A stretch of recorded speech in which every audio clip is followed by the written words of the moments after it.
Good morning, good evening, good afternoon. Welcome, welcome, welcome. Hey, Digger, how are you? Hello, hello.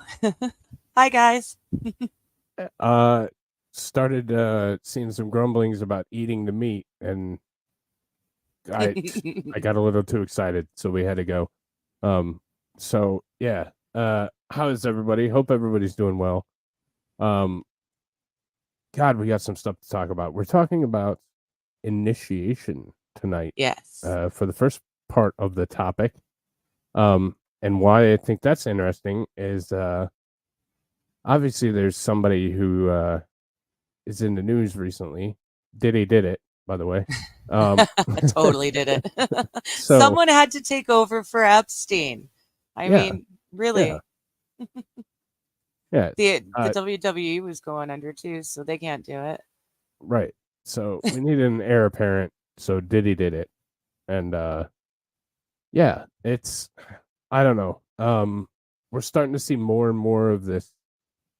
We're starting to see more and more of two things. One, we're starting to see more and more of it coming out that these people are absolute just garbage pieces of shit. Yep. And we're starting to see more of people kind of stepping up and saying, yeah, we're really not okay with this, and kind of turning the tide ever so slightly. We've got a lot of work to do. But we're Huh. starting to see that tide turn just a little bit. And that's encouraging. It's uber encouraging. So Yes, um definitely. I I don't know. I'm out of ideas. If anybody has any suggestions, but Yeah. shit, man. Like, I feel Well, like we it's can't gonna start forget. getting messy. Yeah, we can't forget John Cena, who has been long known to kowtow to the CCP, but Yeah. he's done his humiliation ritual all over the place in this last year, Hmm. um, that's it, right on with this. It's all initiations, and it's all how much are you willing to do to get a little bit further in this thing they like to call the mysteries. Yeah. John China, yes, John Yeah. China. Johnny China, Beast's best friend. Um. Yeah. So yeah, I mean, and we won't spend too much time talking about it, but I thought it was relevant with we talked a little bit before the show about uh your Canadian heartthrob Justin Bieber, Yes. Bieber fever, and all the things that he was involved with because of the same cabal of individuals. Yep. That's I was saying, we had this wonderful, talented little innocent boy, just the sweetest thing, and we handed him over and they ruined him. And you can see just looking at him nowadays, he's always so gaunt and he's so tattooed up and half there, but it's it's a whole different person, and you can see the damage done just by being in that industry and playing along. yeah, it's gross. That's all there is to it. It's gross. Yeah. It's I don't know. It's not a place I would personally wanna be in. I like fame, I like attention, but I'm not willing to give it up for that kind No. of shit. So No, and it's interesting to see too, the people who have disappeared. Um, and you always kind of wonder, well, geez, I wonder what happened to them. Like, why aren't they acting anymore, singing anymore? Well, those are the ones that are coming out and saying, see, right. you know, Rose McGowan. Someone said Mel Gibson, Corey Feldman. Yes, the poor Corey. But it just goes on and on and on. These people who were broken down and damaged and used from early childhood, they knew no better. And Mhm. and we're still allowing them to raise children into that. I mean, I can only imagine what oh shoot, the Olsen twins, Oh like god. I know what they went through that was obvious, like that was in plain sight. I cannot imagine the nastiness that happened underneath it all, that they had to face. And Right. if you're not okay with it, if you don't go along with it, you don't go anywhere. I always wondered what happened to John Voight, because he was huge. and he was a Hmm. really brilliant actor. Well, I found out years later that it's because he's Christian and he has a strong faith in God, and that blackballed him. He Yeah, was gone, you know. yeah, So and it's it's kind of the good guys that seem like they just get cast aside and kind of screwed over at every turn. yeah. And Look at Jim Carrey, another one of our Canucks that we sent over to you, and y'all ruined with your satanic worships and stuff. Not you yeah, guys and here talking, but Hollywood and that celebrity machine. But Hollyweird, yeah. yeah, because Jim Carrey is hooped. He tried to speak out. He tried to talk about all this, and everyone just thought he was joking because that's what he Hmm. does, and it put him around the bend. Yeah, yeah, and it's unfortunate, and you wonder what the way to combat it, and what I think more and more the way to combat it is just not getting that situation in the first place. Yeah, Don't don't be too keen on being, you know, uh famous or wealthy or an elite, yeah. Um but they make it look so damn appealing. I get it. Like, Yeah. Well, so let's see, where was it here? Mel Gibson's a billionaire, so he doesn't have to work. Yeah, and he's lucky. Think of how mhm, many people um said no and didn't have the money backing. right. Dave Chappelle's another one. Super lucky he had that fuck you money. And he Hmm. was able to say that because otherwise he would have been gone forever. And Yeah, I understand, AP, that Jim Carrey is a piece of shit. I get that he's an asshole. IRL, that doesn't stop him from being a talent, and it doesn't stop him from having been abused by the system.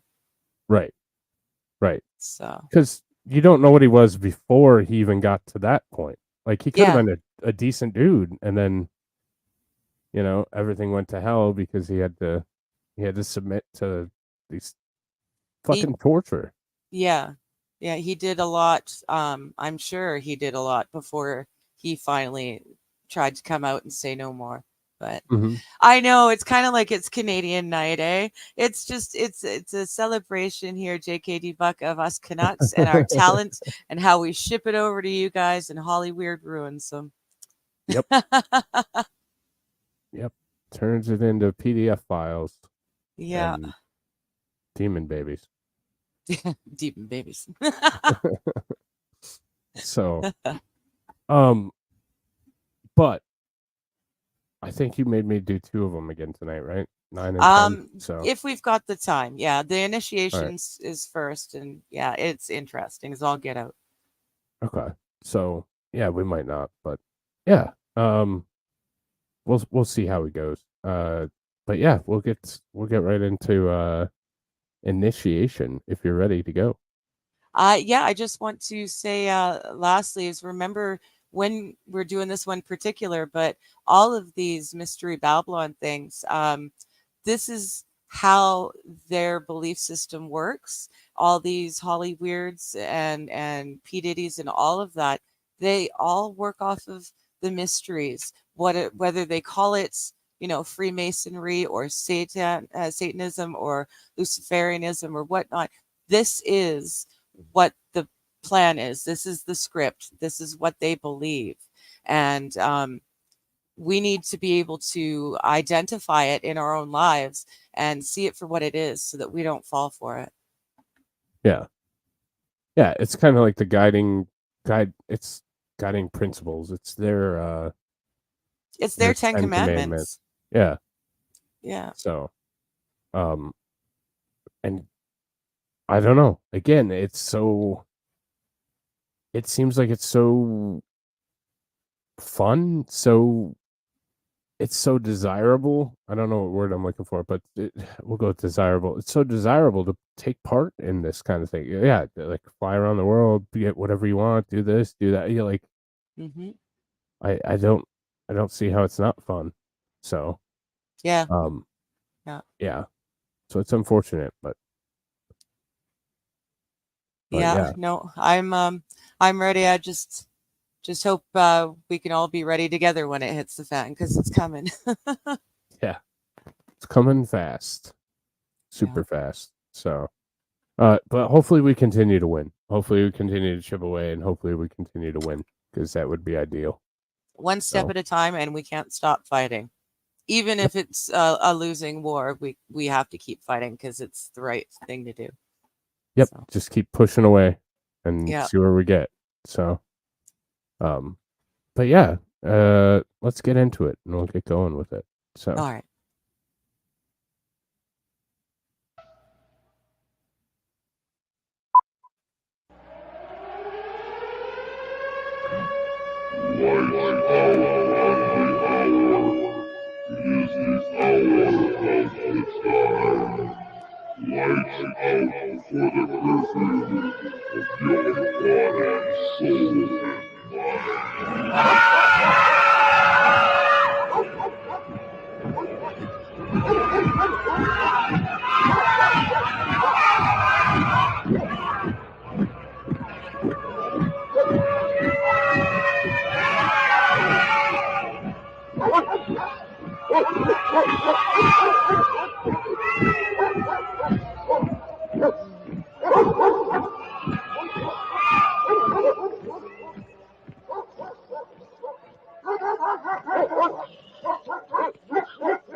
You're listening to the Hour of the Time.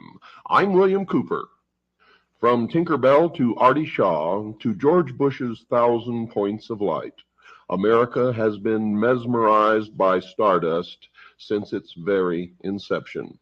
And now America is beginning to learn what all these references to the star, the morning star, wish upon a star, stardust, really is all about. There was something very strange about the classical mysteries, something which attracted people to them, and having attracted them, made their initiates, with very few exceptions, permanent devotees. In Egypt, Greece, India, Rome, and a dozen other places and countries, sacred initiations took place in specially prepared sanctuaries, usually in a cave or underground. Priests of the mysteries enjoyed the profound respect of the masses, as well as that of kings and counselors, and in those days there was nothing really. And just real quick, chat, you can hear me, correct? Like I was telling Digger, I added some pieces to the system, so I just want to make sure that audio is coming through correctly before we get too deep. I can hear you. All right, cool. I'll take that as a positive that everybody can then. Secret about it, except the initiation rites and the knowledge they retained for themselves, giving only the exoteric to the people.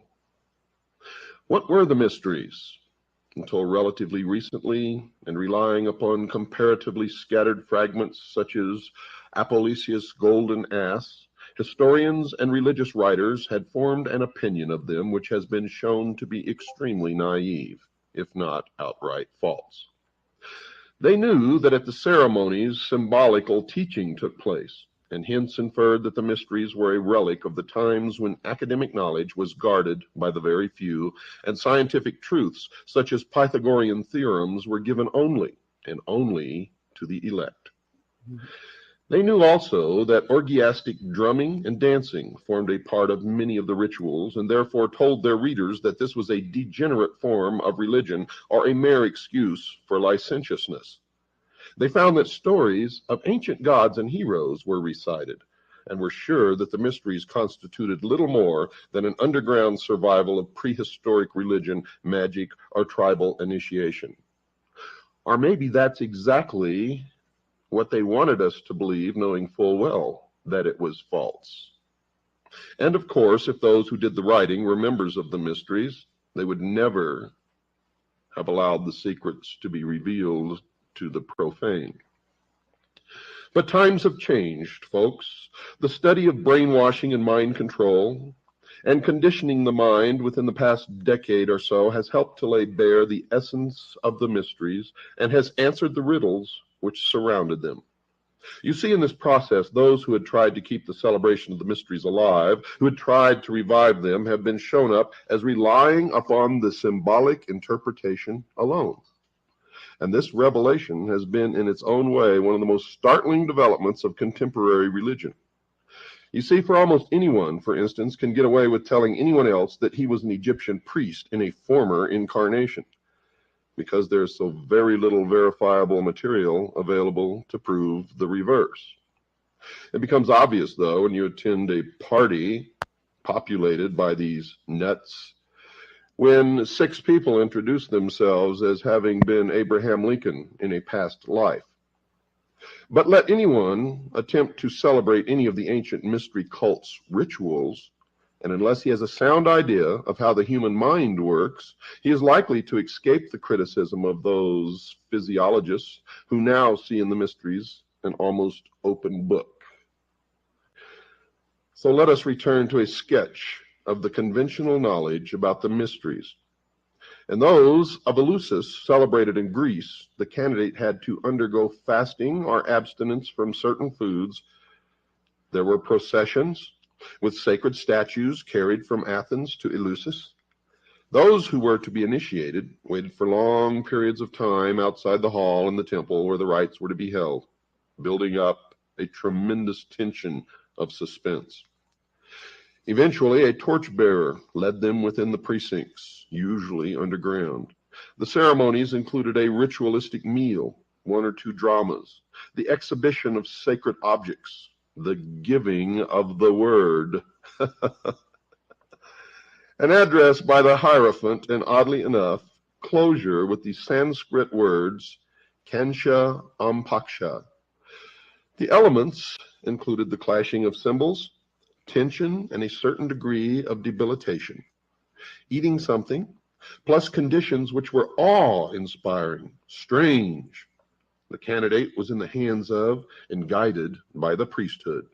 Other factors were drinking a soporific draught, symbolic sentence of death, whirling around a circle. Initiation ceremonies of secret cults, the mystery type, invariably involved tests, sometimes most severe ones.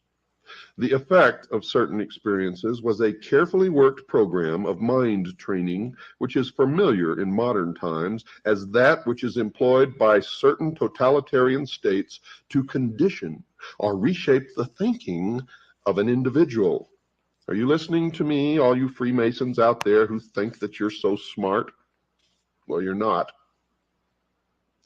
This process produces a state in which the mind is pliant enough to have certain ideas implanted, ideas which resist a great deal of counter-influence. This was the secret of the mysteries, this and nothing else. Echoes of such training are to be seen in the rituals of certain secret societies without mystical pretensions which survive to this day. Trials, terror, expectancy, drinking, and the rest. That this fact was known in the past, folks, is evidenced by the words of Aristotle, who was exiled because he was said to have revealed something about the mysteries, and he said this, quote, "Those who are being initiated do not so much learn anything as experience certain emotions and are thrown into a special state of mind," unquote. Well, what was this special state of mind? Folks, it was a plasticity in order that the conditioning might take permanent root. The psychologist William Sargent, the greatest authority on this subject, says in his classic Battle for the Mind, quote, "It seems, therefore, that there are common final paths which all individual animals, though initial temperamental responses to imposed stresses vary greatly, must finally take. If only stresses are continued long enough, this is probably the same in human beings, and if so, may help to explain why excitatory drumming, dancing, and continued bodily movement are so much used in such a number of primitive religious groups. The efforts and excitement of keeping the dance in progress for many hours on end should wear down and, if need be, finally subdue even the strongest and most stubborn temperament. such as might be able to survive frightening and exciting talk alone for days or weeks, unquote. Now, understanding what I just read to you, this quote from Battle for the Mind by William Sargent, can you still say that music plays no part in the conditioning of the mind? That the words in the music is not being entrapped by the subconscious of those young people who dance for hours listening to this music? If so, I think you'd better rethink that position, for it is a form of mind control, brainwashing. Dr. Sargent notes that Chinese experiments in mass excitation, breaking down and reconditioning, are based on the same physiological principles as religious conversion, and also group and individual psychotherapy treatments. Folks, these include the application of tension, fear, anxiety, conflict, to the point where the subjects are uncertain. And in this state, suggestibility is increased and the old pattern of behavior is disrupted. The fact that the devotees of the mysteries were thoroughly conditioned to them and felt that they were important in their lives is seen in much historical evidence, even in the 4th century of the Christian era. Why are we so amenable to suggestion, though? Like, is that... Sorry, go ahead. I think it's human nature, right? We want to believe a thing. I know when I was in sales, you're supposed to I've kind of lost my thought. You're supposed to make sure that the person needs the thing, and you need to mention the thing 3 times in their daily routine. I'm talking about cosmetics from my perspective, but the same works in anything. If you're trying to sell a car, you have to make the sale or make the customer aware of themselves, imagine themselves with the product in their day-to-day lives, and you need to try and have it show up in 3 different places so that it's you can make it that it's important. You can show them that it's an important thing. And I know also with media, if a person hears the same thing from 3 different sources, they will take it as true whether it is or not. That's why the mainstream media is always touting the same line, and all the politicians use the same line. It's the repetition. We just naturally absorb it as correct, especially in this day and age, because we don't have to look or think for ourselves. Well, and in part, I'm wondering if it's more of the... I'm wondering if it's more because it is... how the hell am I trying to say this? I'm wondering if it's more of a weakness or if it's just exploitation. Because we know that, I mean, what is propaganda? Propaganda, we see it all over. You see it from both sides and every side. It's become part of our daily routine that we're going to encounter some kind of propaganda, and propaganda works because it's repetitive and it's from a trusted source, and they take advantage of our lack of, like, I always tell people, don't believe a damn thing that I say. Go do your own research. Go look. But most people don't, and I understand that. Yeah. Most people don't have the time. They don't have the ability or the resource to be able to do it, or they just don't give a shit, and they're like, nah, fuck it. It's good enough for me. I'm gonna just trust what you're saying. And I always encourage the research, because who knows? I could screw something up, or I mean, we get it from so many sources that I don't think that have our best interest, and that's why I always look into everything every which way, Hmm. because I don't know what forces are at play to try and sway my opinion on a topic or something, but I know those forces are there. I know those things are consistent, where there's always somebody trying to, get my attention or get my opinion or get this or that. And Yeah. Yeah. No, it's we've been raised generationally raised now to be that way, to not question things and to not think about things in a critical manner. Um, we're been raised to believe that the government and media do not lie to us, and look at their long record of not having lied to us. So why should we ever bother to question them?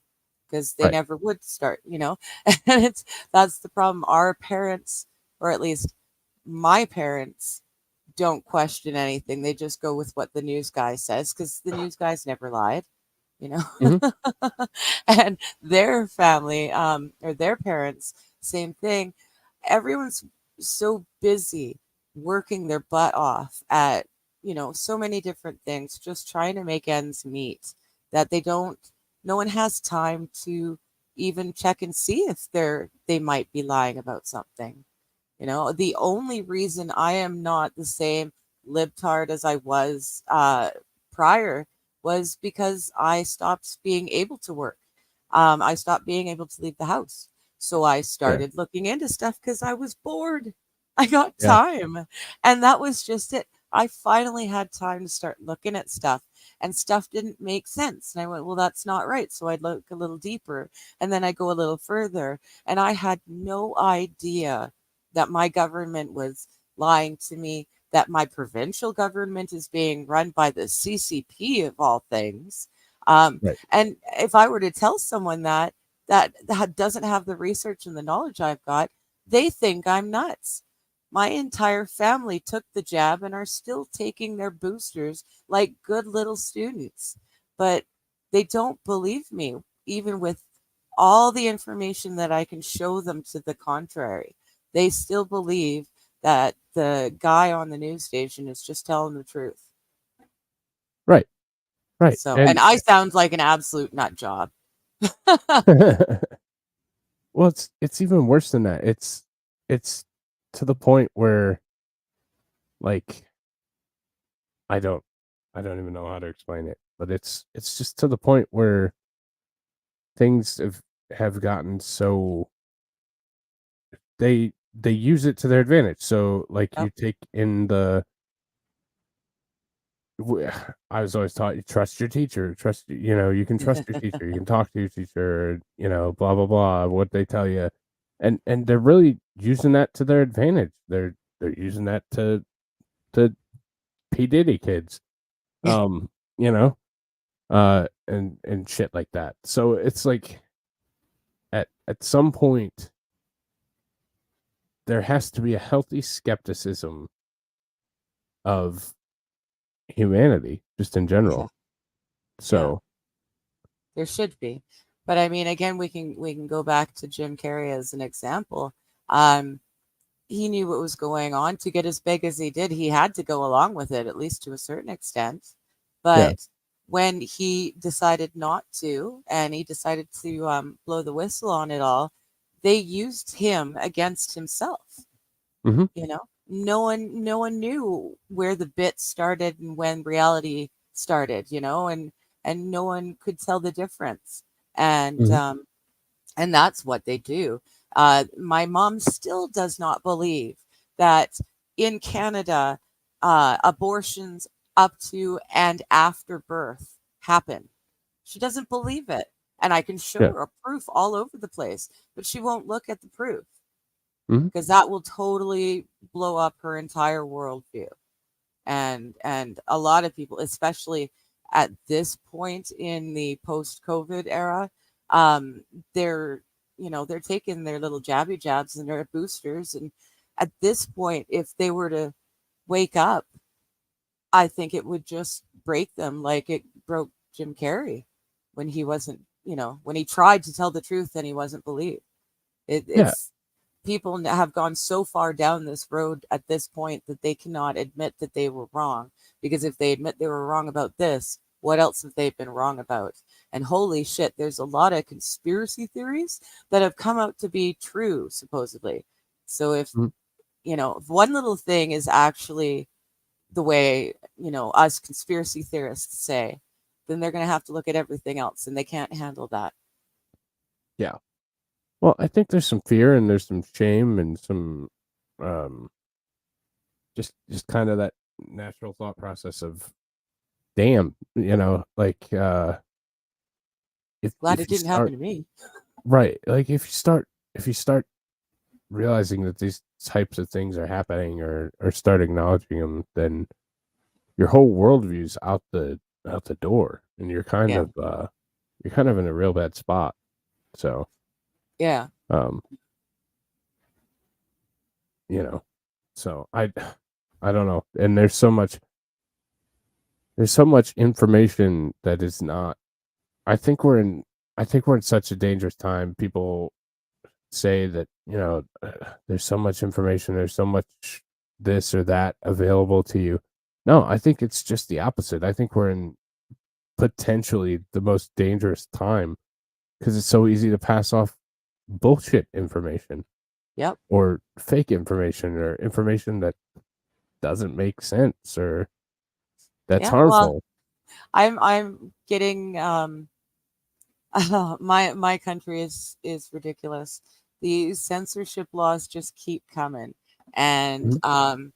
this latest one, if it passes, and I don't see why it wouldn't. Everything else is passed. As a Christian, everything that I've possibly said online, well, even if I didn't believe in God, even if I was a total atheist, the stuff that I have said online in the past is enough to get me jailed for life forever, Yeah. for real. And my parents don't believe that. Right. They don't believe me when I say that. And one of these days, I'm going to end up behind bars and they're not going to have a freaking clue. Right. Oh, And AP, I love Canada. I can't leave it. I would rather die fighting here, non-violently fighting Canada. I am a pacifist.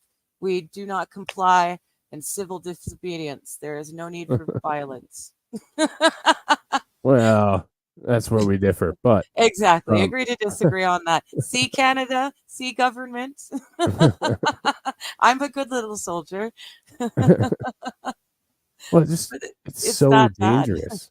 It's Yeah. so dangerous to be in a situation where you can't say something, Yeah. like, or you can't believe something, or My I mean, dumbass 13-year-old self said something, like not me. I was too old for that, but internet wasn't around when I was 13.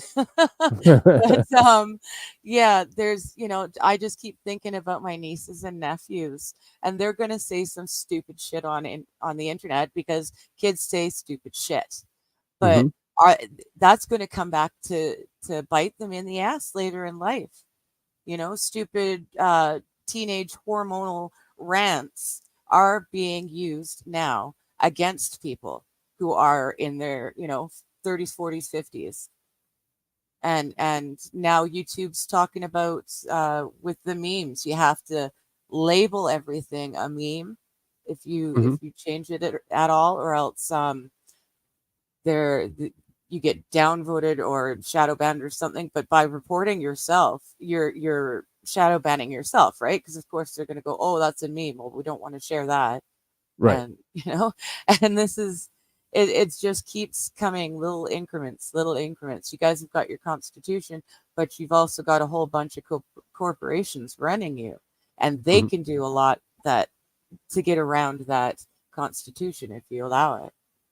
yeah, and the Constitution is completely shredded, but it gets to a point where it's it's fucking terrifying. It's absolutely terrifying because when you stifle speech and somebody can't say or think or do something, it does two things. One, it drives the it drives the speech or the thoughts underground, which is hella dangerous. Because then you get weird shit happening. Not gonna explain it.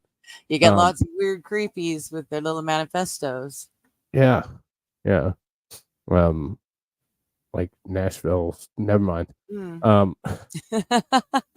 But you make a dangerous environment when you favor and censor and demean a group for their thoughts. We should all be entitled to our own thoughts, and we should be able to say whatever the hell I want. Yeah, I should be able to be the biggest asshole I want to be online. And as long as I am not threatening any sort of violent action or any sort of anything against a person or a place, I should be allowed to say it. I should also have the right to be hit in the face for my asshole comments because, fair is fair. But I should not be jailed because there's two genders. Right. I shouldn't be jailed because I think that immigration is good, but the illegal immigrants is bad. Right. Yeah. Right. That and you struggle with that gender thing. Like, oh, man, I'm so bad. And AI just gets better every day. Oh, if you people don't know, on the Discord, they have a special place where we get to decide if the person in the picture is a boy or a girl, because these days there's just so many genders, and I am the worst at it. I'm really, really bad at it. It's comically funny to see how terrible she is. It is. But that's that's just it. And there are these people who are getting who are getting all this attention and love for this stuff, and they're going to be dropped as soon as they're not needed for whatever purpose the government has for them. Once they're done, these people are going to be dropped, and these people have been they've been maimed.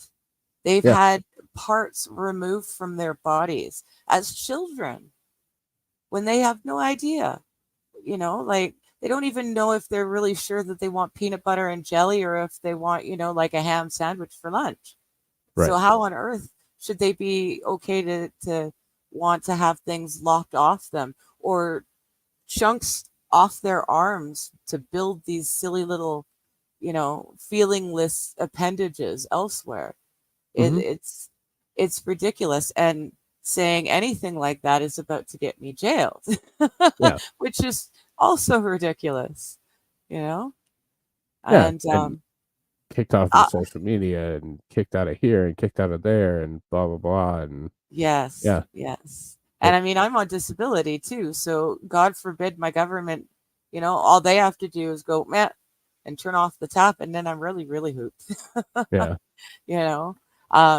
As someone with agoraphobia who does not leave the house, that is frightening beyond everything else. I can't even imagine, and that's why I always joke that I will end up just going into the bush and surviving on my own, because I know how to do that and I feel comfortable in the bush.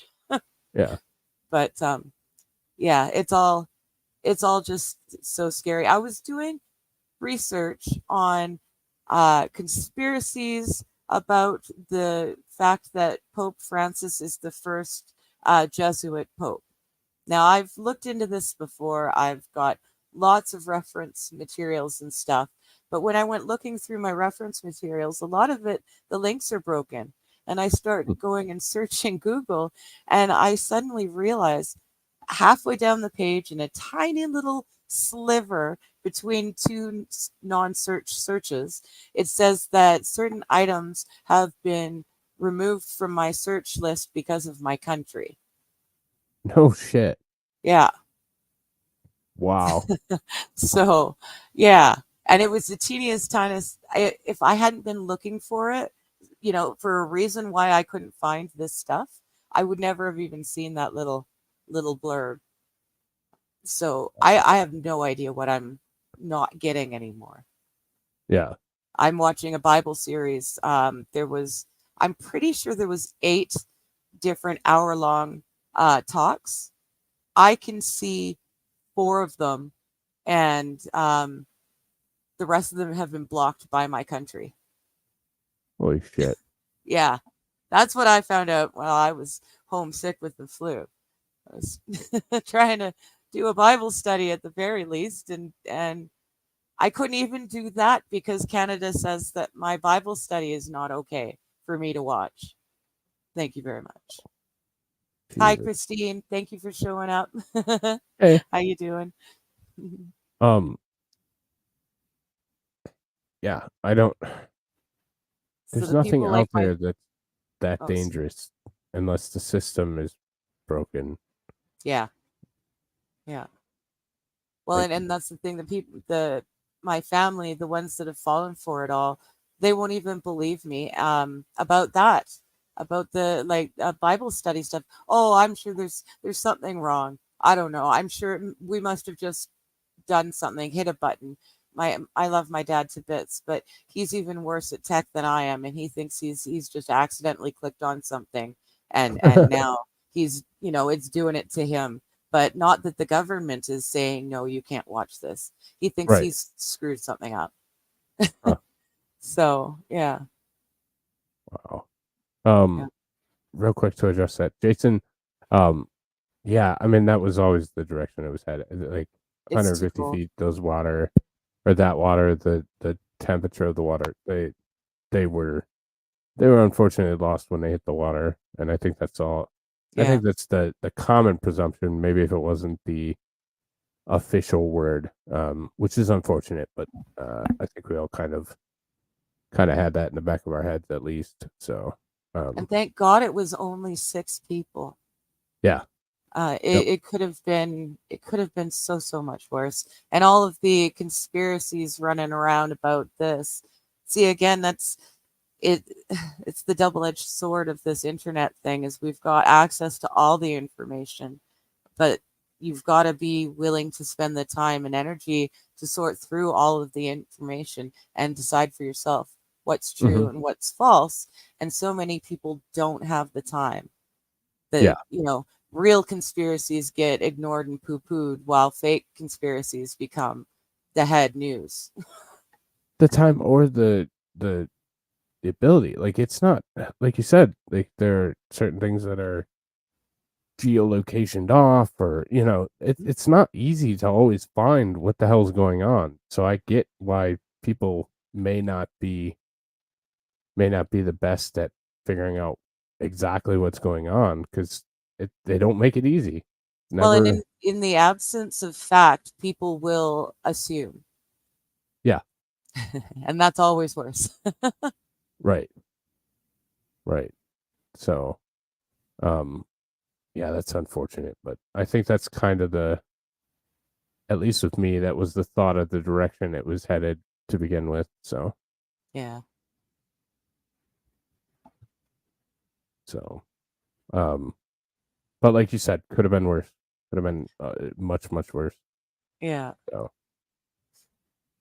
all right. So, shall we get back to the vids? Yeah.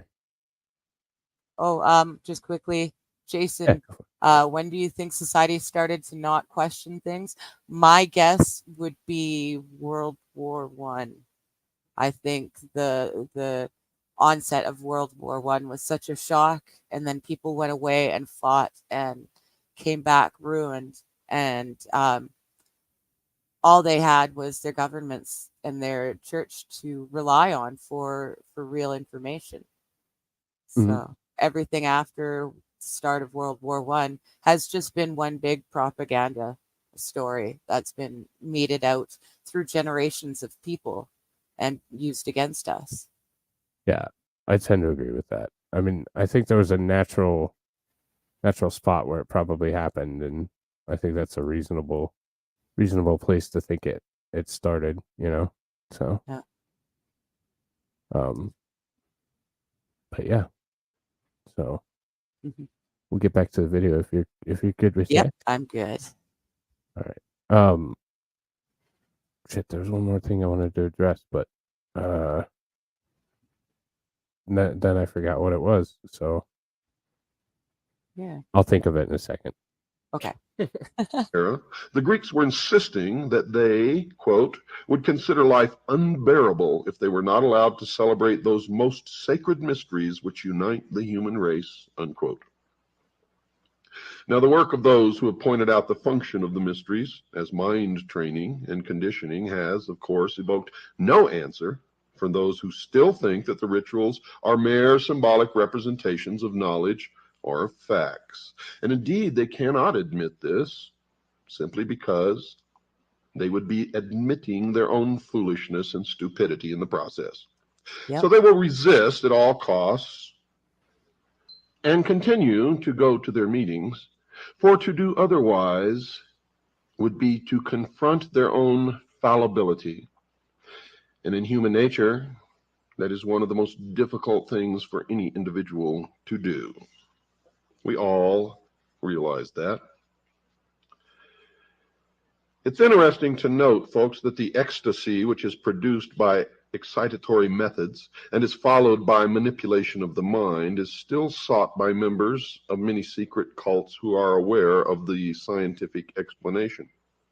You see, irregardless, even when they know this, they still seek it out because for them it fulfills some terrible need way down deep inside their gut. Their reaction is that the experience may well be induced by physical methods, but in spite of that, and this is what they say, quote, it is nothing less than actual spiritual communion with a supernatural power, unquote. This is the point at which scientists and mystics cannot agree. The mystic feels sure that he has experienced something sublime, and who's to say that they haven't? For if you have not experienced it, you have no basis upon which to make a decision. But to experience it is to put yourself in a position to be controlled by others. So we are in a quandary now. How do we explore this? The scientist tells the mystic that it is an illusion. He just simply will not believe it. The situation reminds one of the time when someone produced the soul of a departed relative to tell a spiritualist that there was no life after death. Although this is alleged to have happened in Ireland, one can visualize it taking place easily enough in the mutually heated atmosphere of scientists versus mystic anywhere in the world. The orgiastic side of the mysteries also has a place in the sphere of psychology. The catharsis, or the cleansing of the mind, which the secret cult of the Cathari experienced after ecstasy, is paralleled by the modern therapist's procedure in bringing his patient to a state of excitement and then collapse before implanting what he considers more suitable ideas in the mind. Christianity, of course, has not been behind in its use of the mystery system for initiates, for it was not until AD 692 that every believer was ordered to be admitted to the worship of the Christians, following the period when it was thought advisable to celebrate certain parts of worship in secret. You see, Christianity in the beginning was a secret society itself, and the correct name for it was the Friendly Open Secret Society, although in the beginning there was nothing open about it. Traces of this survive in such customs as that of the Greek Orthodox Church, where the priest celebrates divine worship behind a curtain, which is only taken away during the elevation of the host. Quote, since at that moment the worshippers prostrate themselves and are not supposed to see the holy sacrament, unquote. The reason given for the secrecy of the practice of the Christian cult gives a clue in explaining that the celebrant must be prepared by expectation. St. Augustine laid down that secrecy was essential because the mysteries of Christianity were incomprehensible to human intellect and should not be derided by the uninitiated. Secondly, because this secret produced greater veneration for the rites. Thirdly, that the holy curiosity of those to be initiated into the experience of Christianity should be increased in order that they might attain to a perfect knowledge of the faith. And to tell you quite frankly, folks, in my study of mind control, the Christian church would swell well beyond any conception or imagination of what their numbers could be if they had continued their secrecy. Saint Basil, de Spiritu Sanctu, cap, let me see, that's the 17th. That's a writing, folks. Tells how the fathers of the church, quote, were well instructed to preserve the veneration of the mysteries in silence. For how could it be proper publicly to proclaim in writing the doctrine of those things which no unbaptized person may so much as look upon, unquote. Mhm. Now, this all sounds silly to us today. But believe me, folks, there is nothing silly about it. And if it were practiced today as it was then, the Christian church would be more powerful than you could possibly conceive. Now remember, this is the results of our research. I myself consider myself to be a Christian, in that I follow the teachings, the words of Christ in my daily life, not the dogma of any church, not the preaching of any minister or priest, but simply and only the words of Christ.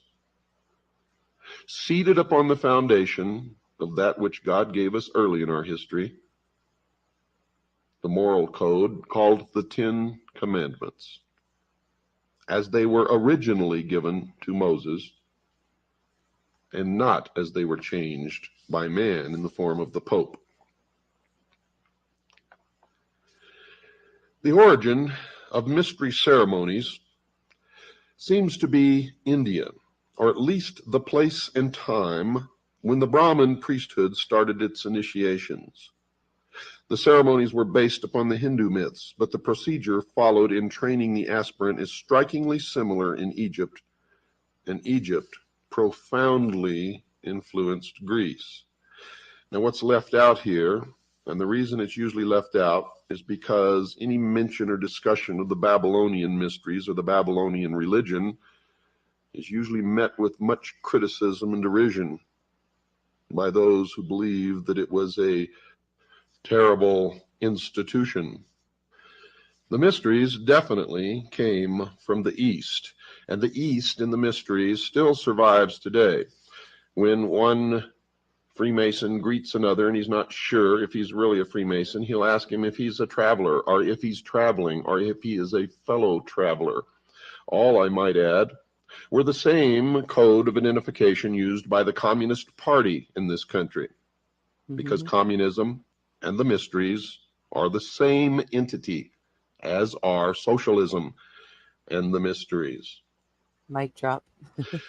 When they meet and this exchange takes place, the one being queried if he is indeed a member of the mystery religion will say, yes, I'm a traveler, to which the first, or the inquirer, will respond with, where are you going, or where are you traveling? From where to where? And the answer will be from west to east. For the east is the position of the rising sun, where the knowledge comes from. You see, for in our early history, it certainly can be proven to have come from the east. And the sun was the symbol of the intellect. It began by being the symbol of the unseen God of the universe, and slowly transformed into the symbol of the intellect, the light, Osiris, Ra, Lucifer.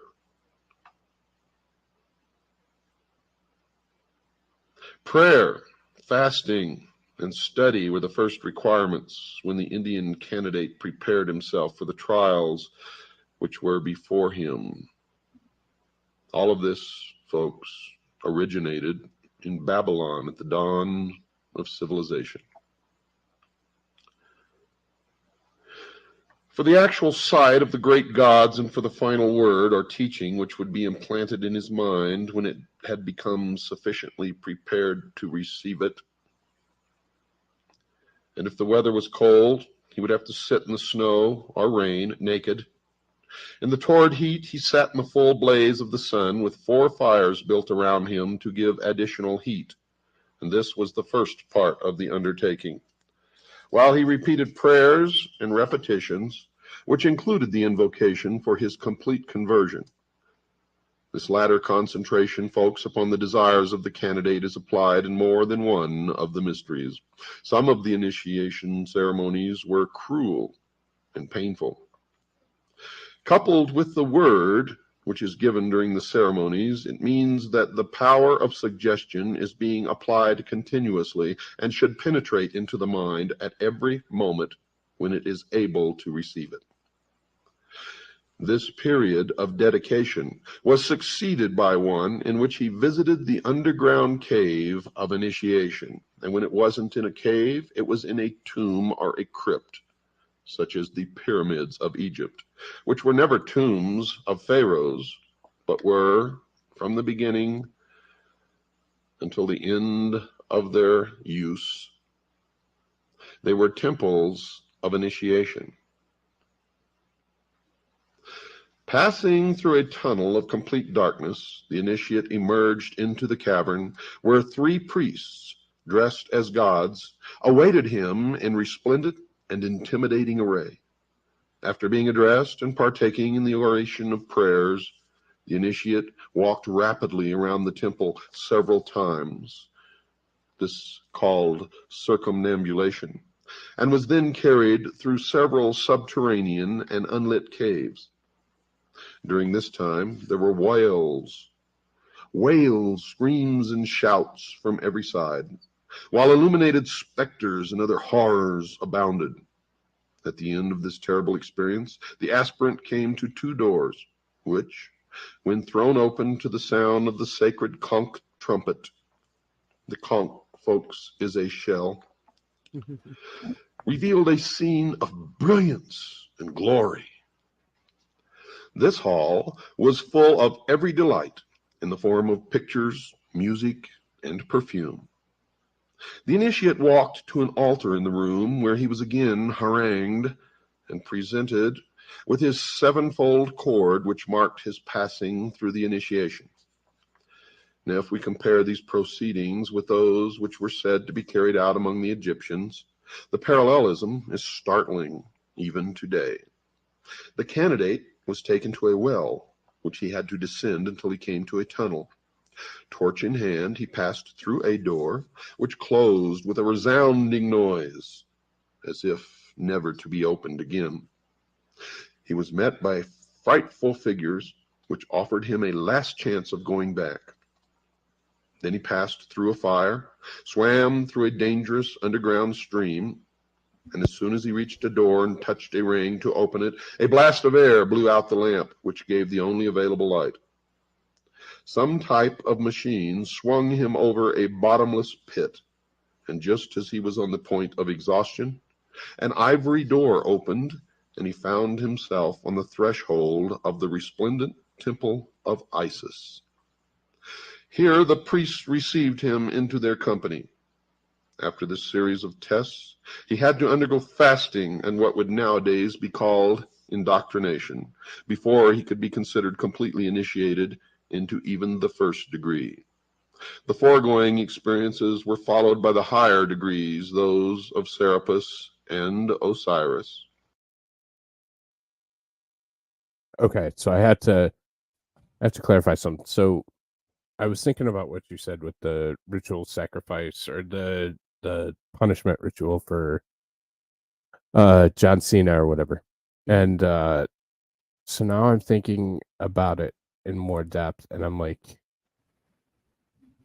so I understand that there's hierarchy and there's people that are above level, and you know, as you go up, there are more and more people, right? Yeah.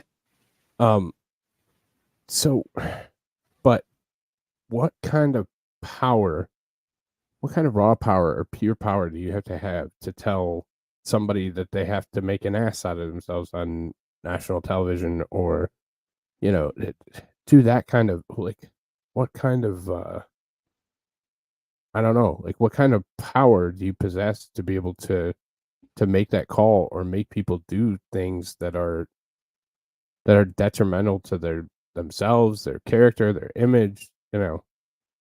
Um, Well, look at who's all in control, right? A lot of uh-huh, these a lot of these people come from long lines of generations of families who had the same power. Um, yeah, and in a in a lot of ways, like with the Rothschild family, for example, they have been around so long and they've gotten their fingers into so many different pies. I don't think there's much that they don't have some sort of say in, you know. And yeah, unfortunately, in Hollywood, uh, it's the same thing. It's just instead of being passed down through bloodline, it's being passed down like P Diddy, the guy um, who was his mentor and did to him what he then turned around and did to others, who then did to others. His mhm, mentor had a mentor who had been doing it even prior to that. So we're going back, say 20s and 30s. There was already a guy in place with power doing these things and creating the next generation of people. So P. Diddy might not have been born into it, but his talent got him to the point where they decided to, initiate him. mhm, And his knowledge of what's going on in real life in the background, that's power in and of itself. He knows names, you yeah, know, and the people who know more than him have got that much more power. It's Epstein's client list all over again. People who want power need to get it from people who have more power than them. And people will do anything to get their hands on a little bit of, a little bit of power. That's all everyone wants, is to be able to control the basic stuff. and I guess I just don't have that same I don't have that same drive, and I guess I have trouble knowing where it comes from because I don't really want to be I don't really wanna be that level of ridiculous and out front and famous. I mean, there are perks to it, yeah, there's certain things where I'd be like, "Hell yeah," Hmm. but, um, yeah, I don't want everything that comes with it. It seems ridiculous. A So, lot of people, though, they don't think that way, and especially younger generations today, um, they weren't raised with a moral compass. At right, least we came up knowing right from wrong, even if we didn't necessarily want to admit it.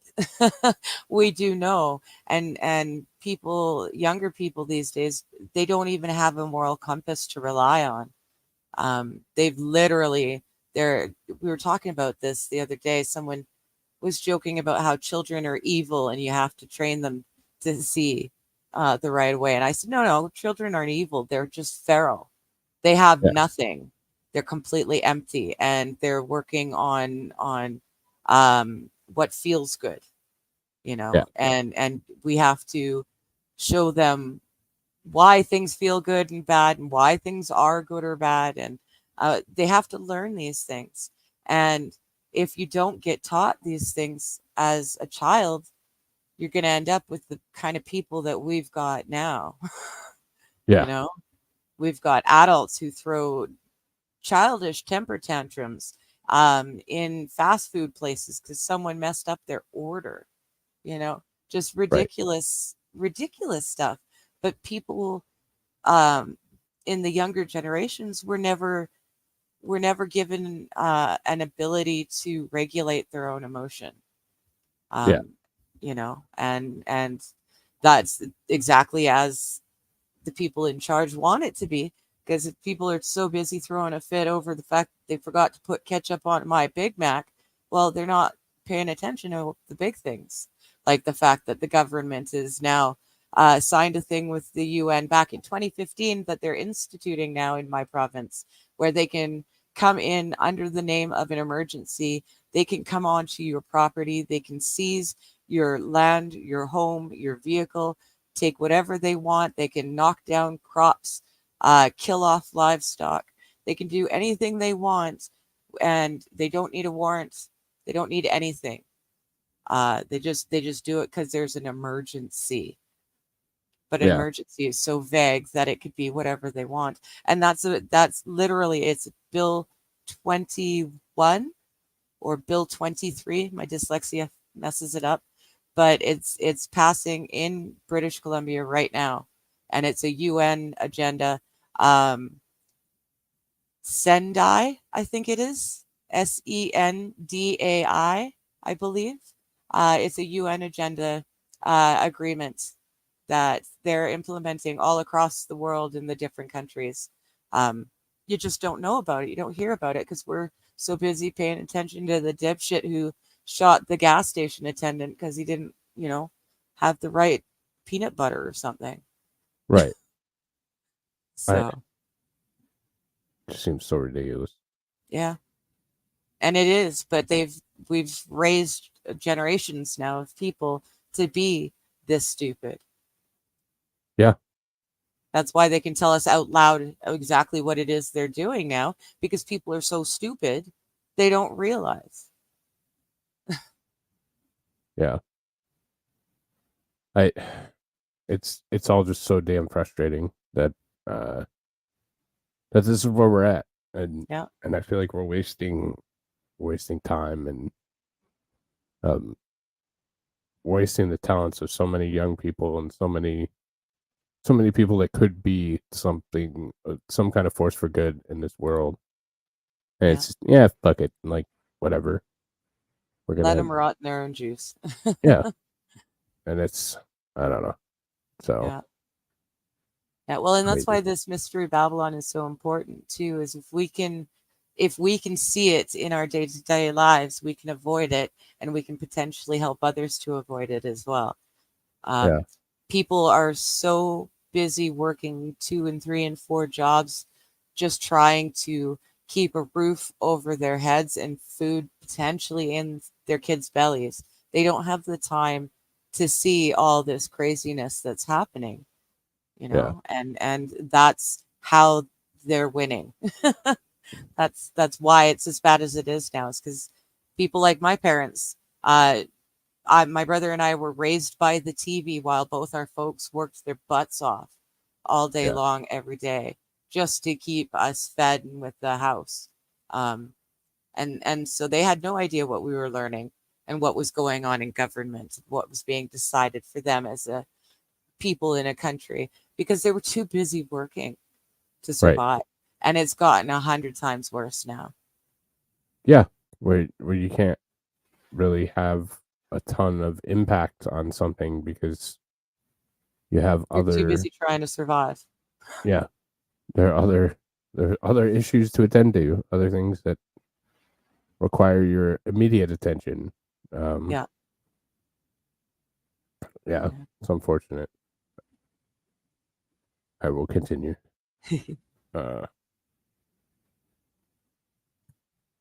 It does take a PhD level education to remove pickles. That's why I fight for, what are we at, $60 an hour now? Yeah, well, hey, we're not joking. We're above $20 an hour for the lowest paying. Me. Yeah. Wow. Yeah, and then we've got 23% carbon tax, 23% more carbon tax being added to everything as of April 1st. So, yeah, those 20-something dollar an hour jobs are about to go up. They're going to start making 25 or 30. Real talk on this. Let's not fuck around with this, because, like, so I was out of town last week, and I don't eat fast food. I don't eat food. I like out food. Like, we Yeah. make shit at home. But when you're on the road and you kind of have to, all right? Yeah. fucking went to McDonald's, got some shit ass food that was disgusting. Like, it's not good anymore. It's just not good. I don't Yeah. know if it's better in Canada, but in the It US, was never. it's just complete shit. Like, I'd rather be like that guy in California that ate the guy's leg on the Amtrak. But anyways, um, so like just garbage food. It's like $11 for a fucking a regular meal, like garbage ass food. And Yep. so, and then I went to a little in Alabama. I went to a little like hole in the wall burrito shop. It was like $8 an edible. I'm like, Jesus, like this is why, this is why, because Mhm. fast food is just so horrifically terrible anymore. And for 30-40% less, I can go get something that is decent. It's probably still not great for you, probably still not great food, probably still not something I would want to eat every day, but it was just little hole in the wall burrito shop, and it was fantastic. It was Yeah. fantastic, and it was significantly less. So fuck McDonald's, and we need to stop eating there. Yeah, Everybody. we need to start supporting small business in your local area. Yeah. That's it. And if you can't in your local areas, seek out small business when you travel, or when whatever. Yeah, So whenever you can. um There's this lovely little old lady in town. She really likes my man because he does very good customer service. Um, and she comes through his location just to see him. She always pays in cash, and she always has an extra little piece of paper that she's got zillions of. It says, "I pay for everything in cash. This is why I do it." And it has a little list of a couple of websites that people can look at. And she goes, that's how she does things. She spends only cash, only local, and she makes sure everyone knows why she does it. And right. she's just the sweetest old thing, just an absolute doll. But there's too many people who don't realize that's what's happening. Um, if we stop Um, using cash and everyone's using debit, well, then we don't need cash. Well, okay, but now you can't sell a car to your buddy for $10. right. You can't do that. You can't. Yeah, garage sales. You can't go to a garage sale and pick up a half a dozen books for a fiver. That these things won't happen anymore. And it's just another way of curtailing our ability to take care of ourselves. Yeah. See? Burrito. I don't I Yeah. don't know why I took a picture of it, but it was good. It was good. It just looked different. I was so sick of fast food. It was good. Yeah. Yeah. But it's just the difference. Um only cash registering there. Hi, Puffer. even even the damn strip clubs have went digital currency. Because now I you only get it on know. OnlyFans. You can't even fucking go into an establishment and throw ones. Like, you have to do it like, Yeah. subscribe to my OnlyFans. Screw you. I want It's that dirty it's old Coke money. I mean, yeah. Well, and that's just it, though. At the end of the day, that's just it. If I want to, sell something to my brother, um, I should be able to sell it to him. I shouldn't have to register it and let the government know about it, and then let them take their tax cut of my sale of it to my brother. It's all about getting their hands on another little piece of that pie. What's left? yeah, yeah. And it's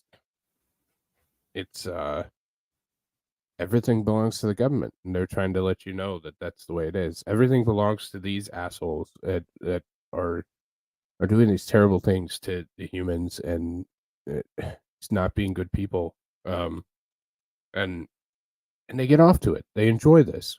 Like, Mhm. this is their jam. This is what they do. This is part of the episode, the initiation of you really have to, I don't know, you really have to, you have to be terrible to another person to be able to get ahead in the system. That's what I've learned so far, and Yep. I'm out on that. Like, cool. Like, I don't need to do that. Yeah, it's and I think part of the whole humiliation and initiation rituals is exactly that. It's just more blackmail photos, by Right. a different name. Um, but a lot of people do it start to get in order to get the power, but at a certain point you want to be the one who knows it all so that you can Right. finally have your own back protected. And Right. so I'm sure at a certain point it stops being about the power of being famous and more about trying to get control over your own stuff. Yeah. Yeah. No, it's kind of like it was a while back. The only reason I ever looked at any of it was strictly for research purposes. But there was a whole handful of celebrities that had their iClouds leaked. You know what I'm talking about? Yeah. Strictly research purposes. That's it.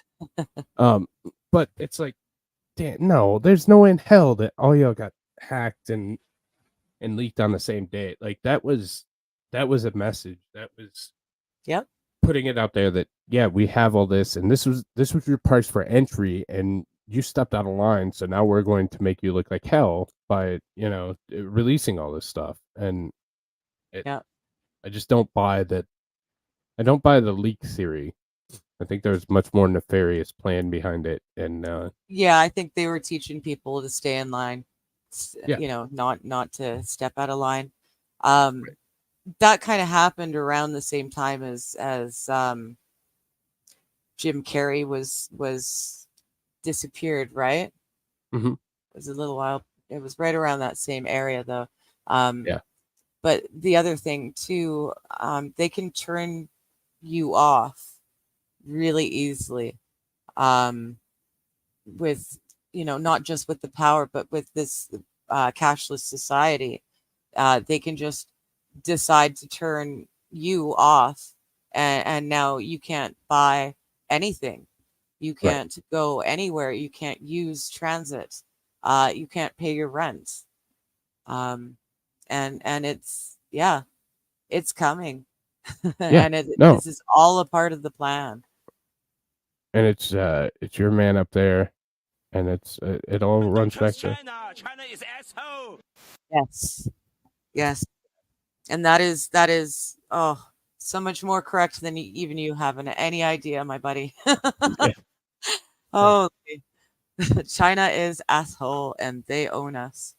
Yep, absolutely. And again, just go back to it, like, not that I didn't appreciate all the research that I had to do, but I'm just saying, like, that that's it's obvious the way that it was done, the way that everything looked, the way that, like, these are not these it was like you said, it was blackmail. It's like Yeah. it's a system where, well, you got out of line. So this is the first one. You don't believe us, okay? So we're actually, we're gonna release this first trove of documents, and if you want to keep pushing it and keep stepping on the line, the next ones You are know what else we have? yeah, the next ones are Epstein level. So Yeah. let's fucking go. Like, get back in, do what I said, and and that's anytime where you have to have that kind of control and coercion over somebody, you're probably doing the wrong thing and you should stop doing that shit. Just Yeah. my opinion. Just Yeah. my opinion. Uh, but yeah. Um yeah. I don't know. Oh, yeah. Sorry, I'm reading the chat. Um, yeah, unfortunately, COVID was good for that too, is closing down a lot of the mom and pop shops, Yeah. be they restaurants or little, hardware stores or what have you.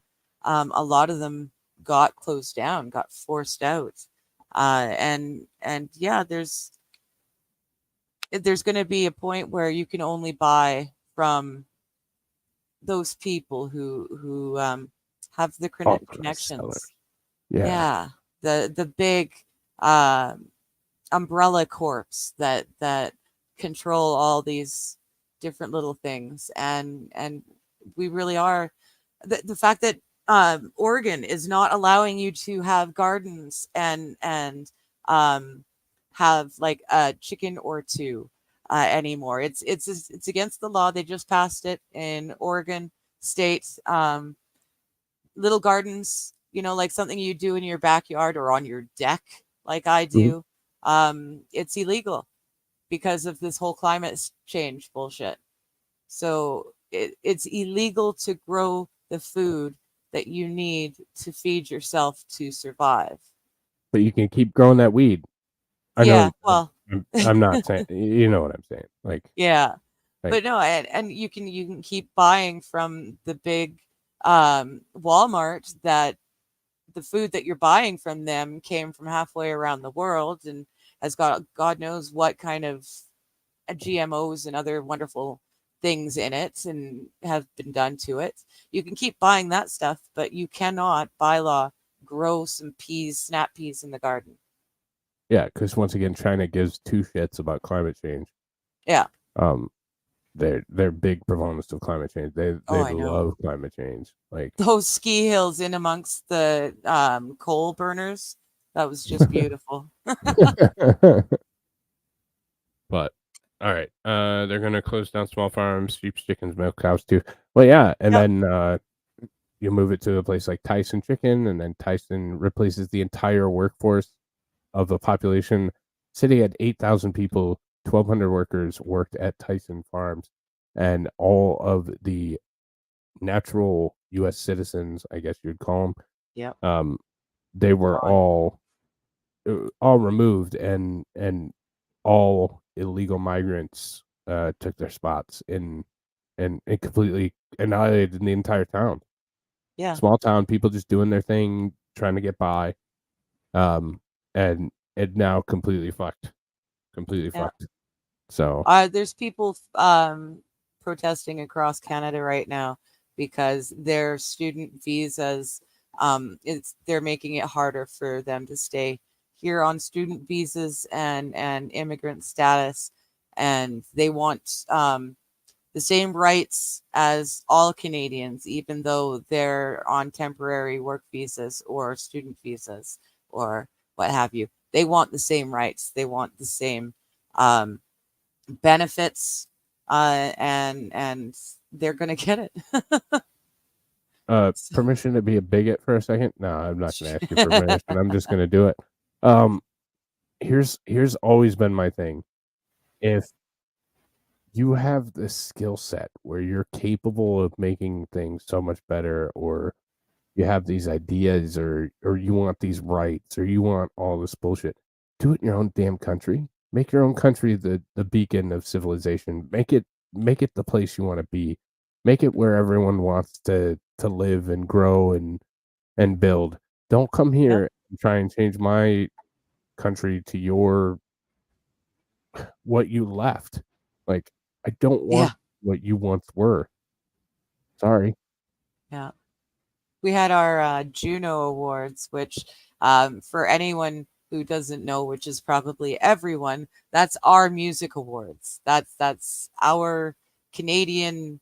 Uh, Canadians have got talent, and we're amazing, and so it's our Oscars or our Video Music Awards, and the whole thing. Apparently, the joke is there was like only 50 people who watched it, and they were all people who were watching it to do the reaction videos about how Oh awful it no. was.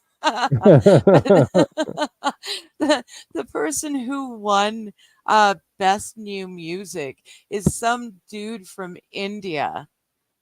He doesn't Wow. speak English. He sings in Punjab.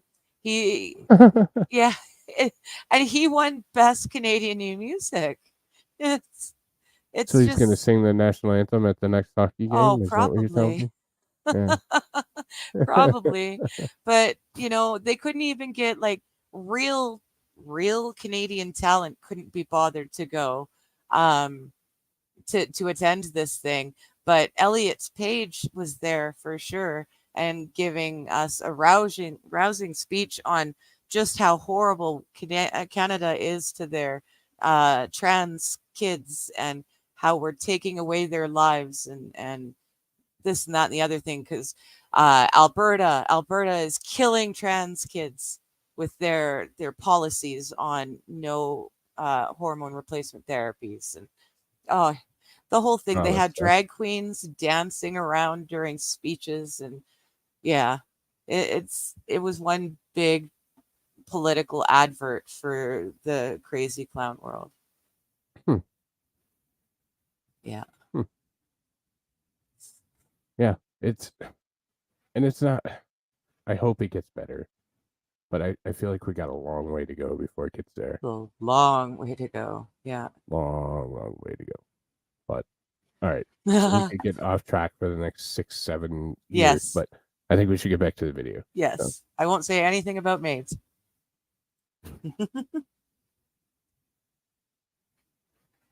I mean, if you want to, I'm finding it. I mean, no, I'm playing.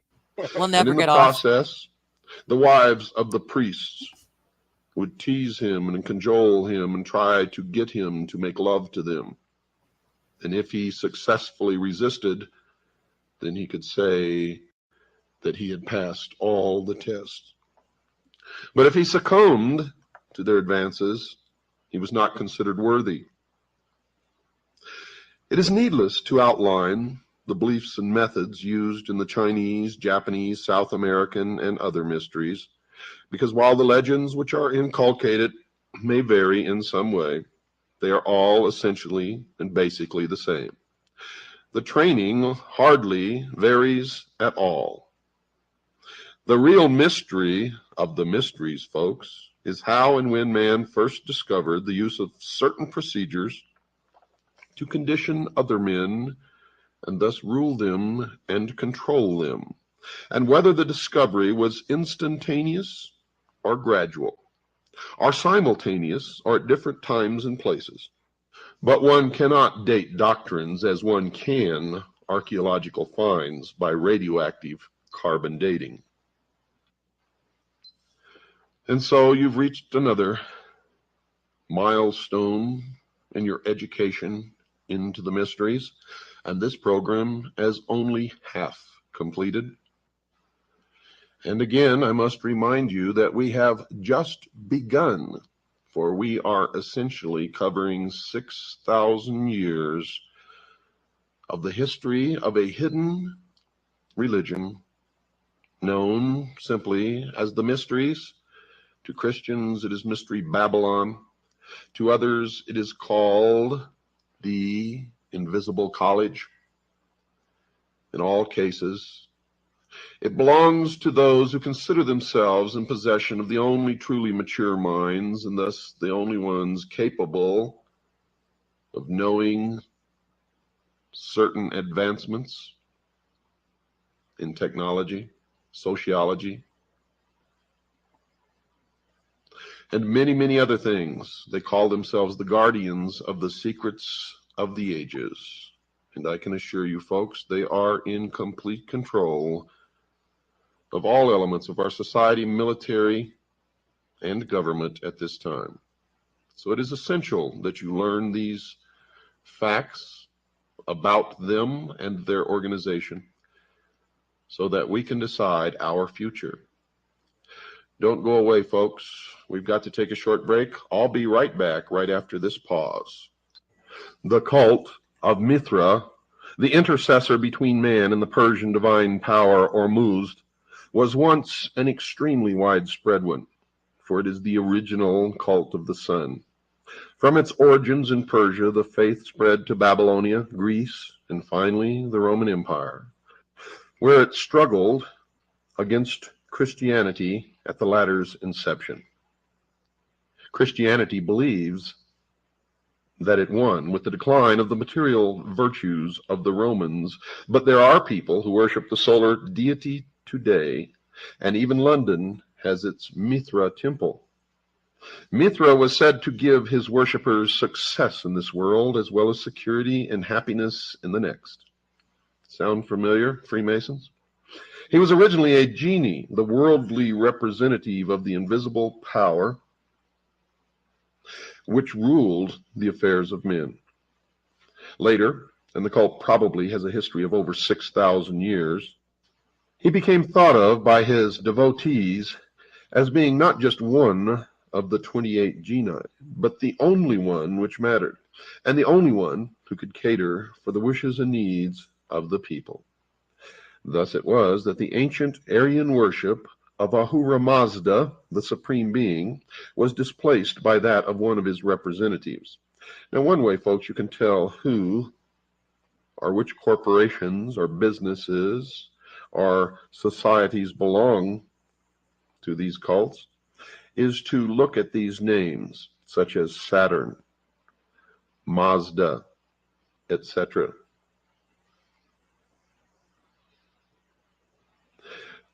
Ahura Mazda, the Supreme Being, was displaced by that of one of his representatives, although archaeological research has produced little to give a clear picture of the rituals and beliefs of the Mithraists. A considerable amount of secret lore still survives in the East, from India to Syria, which gives one a good idea of exactly how the members of the cult thought and just exactly what their magical ceremonies were. 3 ritualistic objects are used by Mithraists: the crown, equivalent to the sun and power of the supernatural kind; the hammer or club, symbolizing creative activity of mankind; and the bull, which stands for nature, virility, increase. By the proper understanding of these objects and just exactly what they represent, Mithraists have it that the ordinary man can transcend his environment, can become great or successful, or can achieve what he wants to do and enters a delightful afterlife. What must he give in exchange? Nothing but worship to the principle which presides over all destiny and control to the priests of the religion. Now let's regress just a moment and let me explain to you why the bull. Throughout the ancient world, you see the symbology of the bull. Now you have to remember this history goes back 6,000 years, the first 2,000 of which, looking back, is the Christian era. Now remember, this is the age of Pisces, or the 2 fish. The 6,000-year period started in antiquity when the sun was in Taurus, or the bull. That is the meaning of Baal or Baal. I'm a 2 fish. The golden calf was the representation of the house of the sun, or the age of the bull, or Taurus. It was really the same old mystery religion, the worship of the unseen God of the universe, represented by the sun, which over the centuries and the millennia has become the worship of the intellect, with the sun the representation of the light, or Lucifer, the one who gave man the gift of intellect. Now, after the age of Taurus came the goat, or the ram. And this was symbolized by the symbol of the goat, or the goat of Mendes. For in Mendes there was a temple erected to the worship of the mysteries. And since the sun was in the house of the goat or the ram, the object of the exoteric worship by the masses was the goat. When the sun passed into the house of Pisces, or the 2 fishes, the Christian era began. We are now on our way out of the age of Pisces into the age of Aquarius. Once you understand that the ancient religion was a religion of the worship of the heavens, then everything begins to come together. And when you understand that they ceased believing in an all-powerful, unseen God or hidden God of the universe, and became essentially pantheists, believing that everything is God, they call this nature, or the natural way, then you can understand how man became to worship the intellect, and the symbol which used to represent the unseen God of the universe came to represent the intellect, the use of which will bring man to the state of apotheosis, where man himself will become God. And then you begin to look at all the things that are happening today, and you see their symbology everywhere. Nowhere will you see it more prominently than the Looney Tune fringe element, which call themselves ufologists. You will see that everything to do with the so-called UFO phenomena comes right out of the mystery schools. One reason, folks, for the loss of importance of the cult of Mithraeus, undoubtedly, is the admission was restricted to those who were thought worthy to receive the blessings which would come through the proper beliefs and use of the magical powers presided over by the Mithra priests. Christianity, for instance, was open to a far greater section of the population, even although the Christian mysteries were not accessible everywhere to all until relatively late in our history. At the same time, some of the Mithraeus ceremonials were of such obvious emotional appeal that scholars are agreed that the purely ritualistic side of Christianity owes much to those of the sun god of the Persians. And if you've been listening to this program, you already know that Christianity was actually merged with the religion of the worship of the sun into what is now known as the Vatican. The lowest degree of initiation was known as the sacrament and could be administered to anyone, theoretically, who could be relied upon to keep a secret and who would eventually develop into a regular and devout worshiper. This degree was called that of the crow, and it symbolized, according to present-day Mithraeus, the death of the new member, from which he would arise reborn as a new man, and today the crow is known as the phoenix. This death, or symbolic death, spelt the end of his life as an unbeliever and canceled his allegiance to former and unaccepted beliefs. The use of the word crow probably derives from the ancient Persian practice of exposing their dead to be eaten by carrion birds, which is still carried on by the Parsi community in India, who follow parts of ancient Iranian religion as supposedly taught by Zoroaster. But if the crow symbolized death, it was also the delegate privileged to take over the human body after death. Of course, this meant that in a sense it was superior to humanity. Thus it was that the members of the cult was superior to the ordinary run of mortals. They believed themselves to be a separate race of man and still do. The candidate descended 7 steps into the temple, which was an underground one, fashioned in the shape of a cavern and made to look as much as possible like a natural cave. Initiation tests now took place. The newcomer was pursued by wild beasts, priests in animal skins, demons, and all sorts of terrors. He had to fast for 3 days. In this debilitated, altered, and plastic state, he was given a lecture by a priest on the responsibilities which were now his.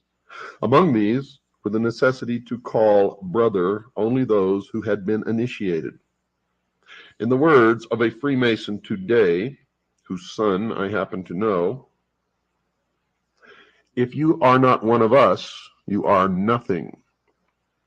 Those words were spoken to his son when he asked his father why the Freemasons that he knew and his father were persecuting a local businessman and trying to drive him out of business. Now bear in mind that his son was not a Freemason. Let me say those words again for you folks.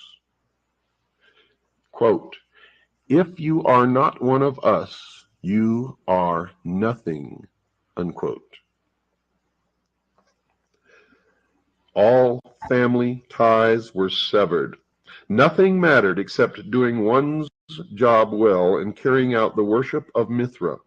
The final ceremony took place amid the clash of cymbals, the beating of drums, and the unveiling of a statue of Mithra himself. This latter showed Mithra as a man carrying a bull by the hind legs. Now the symbolism of this piece of sculpture was explained to him. The bull, in addition to symbolizing fecundity, was representative of animal passion, and it was also the house in which the sun dwelt in the first 2,000 years of the religion. It was through invocations to Mithra that mankind first discovered how to overcome this force and how to discipline himself. Therefore, the secret of religion was partly that the worshipper must restrain himself physically in order to attain power over himself and over others. And this is the mystery of the Sphinx that man has been trying to decipher since man discovered the Sphinx in the modern world. It is simply this, that man is nothing but an animal with a brain, with an intellect. It is to remind us, folks, it is to tell us that no matter what you think or how high you get, you are still nothing but an animal with an intellect. Period. This graphic teaching of the diversion of sexual power into psychic channels shows that the Mithraists followed in essence the pattern of all mystery schools, which believed in the production of power through discipline. In this, they are clearly distinguished from the more primitive and less important orgiastic schools, which merely practiced indiscriminate indulgence, mass immorality, and so on. The neophyte in this initiation then drank a little wine from the symbol to show that he realized that the symbol is the means whereby ritual ecstasy comes, which puts him in touch with the higher powers. Now, 2 long lines of initiates knelt on either side of the low stone benches which traversed the crypt. Remember, George Bush was initiated in the crypt or the tomb at Yale University into what is known as the Skull and Bones, the Russell Trust, the Brotherhood of Death. Now, remember, 2 lines of initiates knelt on either side of the low stone benches which traversed the crypt, and as the new member, accompanied by the priest who were initiated him, walked along the central aisle for the eating of the bread, a number of pieces of dry bread were placed on a drum, similar to those which were being softly beaten by one of the priests. The candidate ate one morsel, signifying that he accepted Mithra as the source of his food. This bread, according to their beliefs, had been exposed to the rays of the sun to absorb some of its quality, and thus the worshipper was partaking of the nature of the sun itself in this ritual observance. But it goes deeper than that, folks, because the sun is what enables all life to exist on this planet, being that the planet is at the perfect balance where it is neither too hot nor too cold, and that the planet is tilted upon its axis, creating the seasons which enable food to be grown in the more northern latitudes than if the Earth was stable on an axis where only one portion of the globe always was in direct alignment with the sun. Then it would be too hot at the equator. There would be one narrow band in the northern and southern hemisphere where crops could be grown, and it would be too cold in the northern and southern hemispheres. So this ritual observance has scientific fact behind it, in that the bread indeed did come from the sun. And now the initiate was taught the password of the cult, which was to identify him to other members, and which he was to repeat to himself frequently in order to maintain the thought always in his mind. Quote, "I have eaten from the drum and drunk from the symbol, and I have learned the secret of religion." Unquote. This is the cryptic phrase which an early Christian writer, Maternus, reports as being taught to the Mithraists, quote, "by a demon," unquote. The second degree of initiation was called the secret, and during this the candidate was brought to a state of ecstasy in which he was somehow made to believe that he had seen the statue of the god actually endowed with life. Folks, it's not likely that there was any mechanical method by which this was done, because no such apparatus has been found in Mithraic temples unearthed. The candidate was brought up to the idol, to which he offered a loaf of bread and a cup of water. And this was to signify that he was a servant of the god, and that, quote, "by what sustains my life, I offer my entire life to your service," unquote. The grade of soldier may show that the military arts were responsible for a good deal of the power of Mithra worship in ancient Persia. Certain it is, in any case, that this degree greatly appealed to the Roman warriors, who formed a very large part of the rank and file of the cult during its western expansion.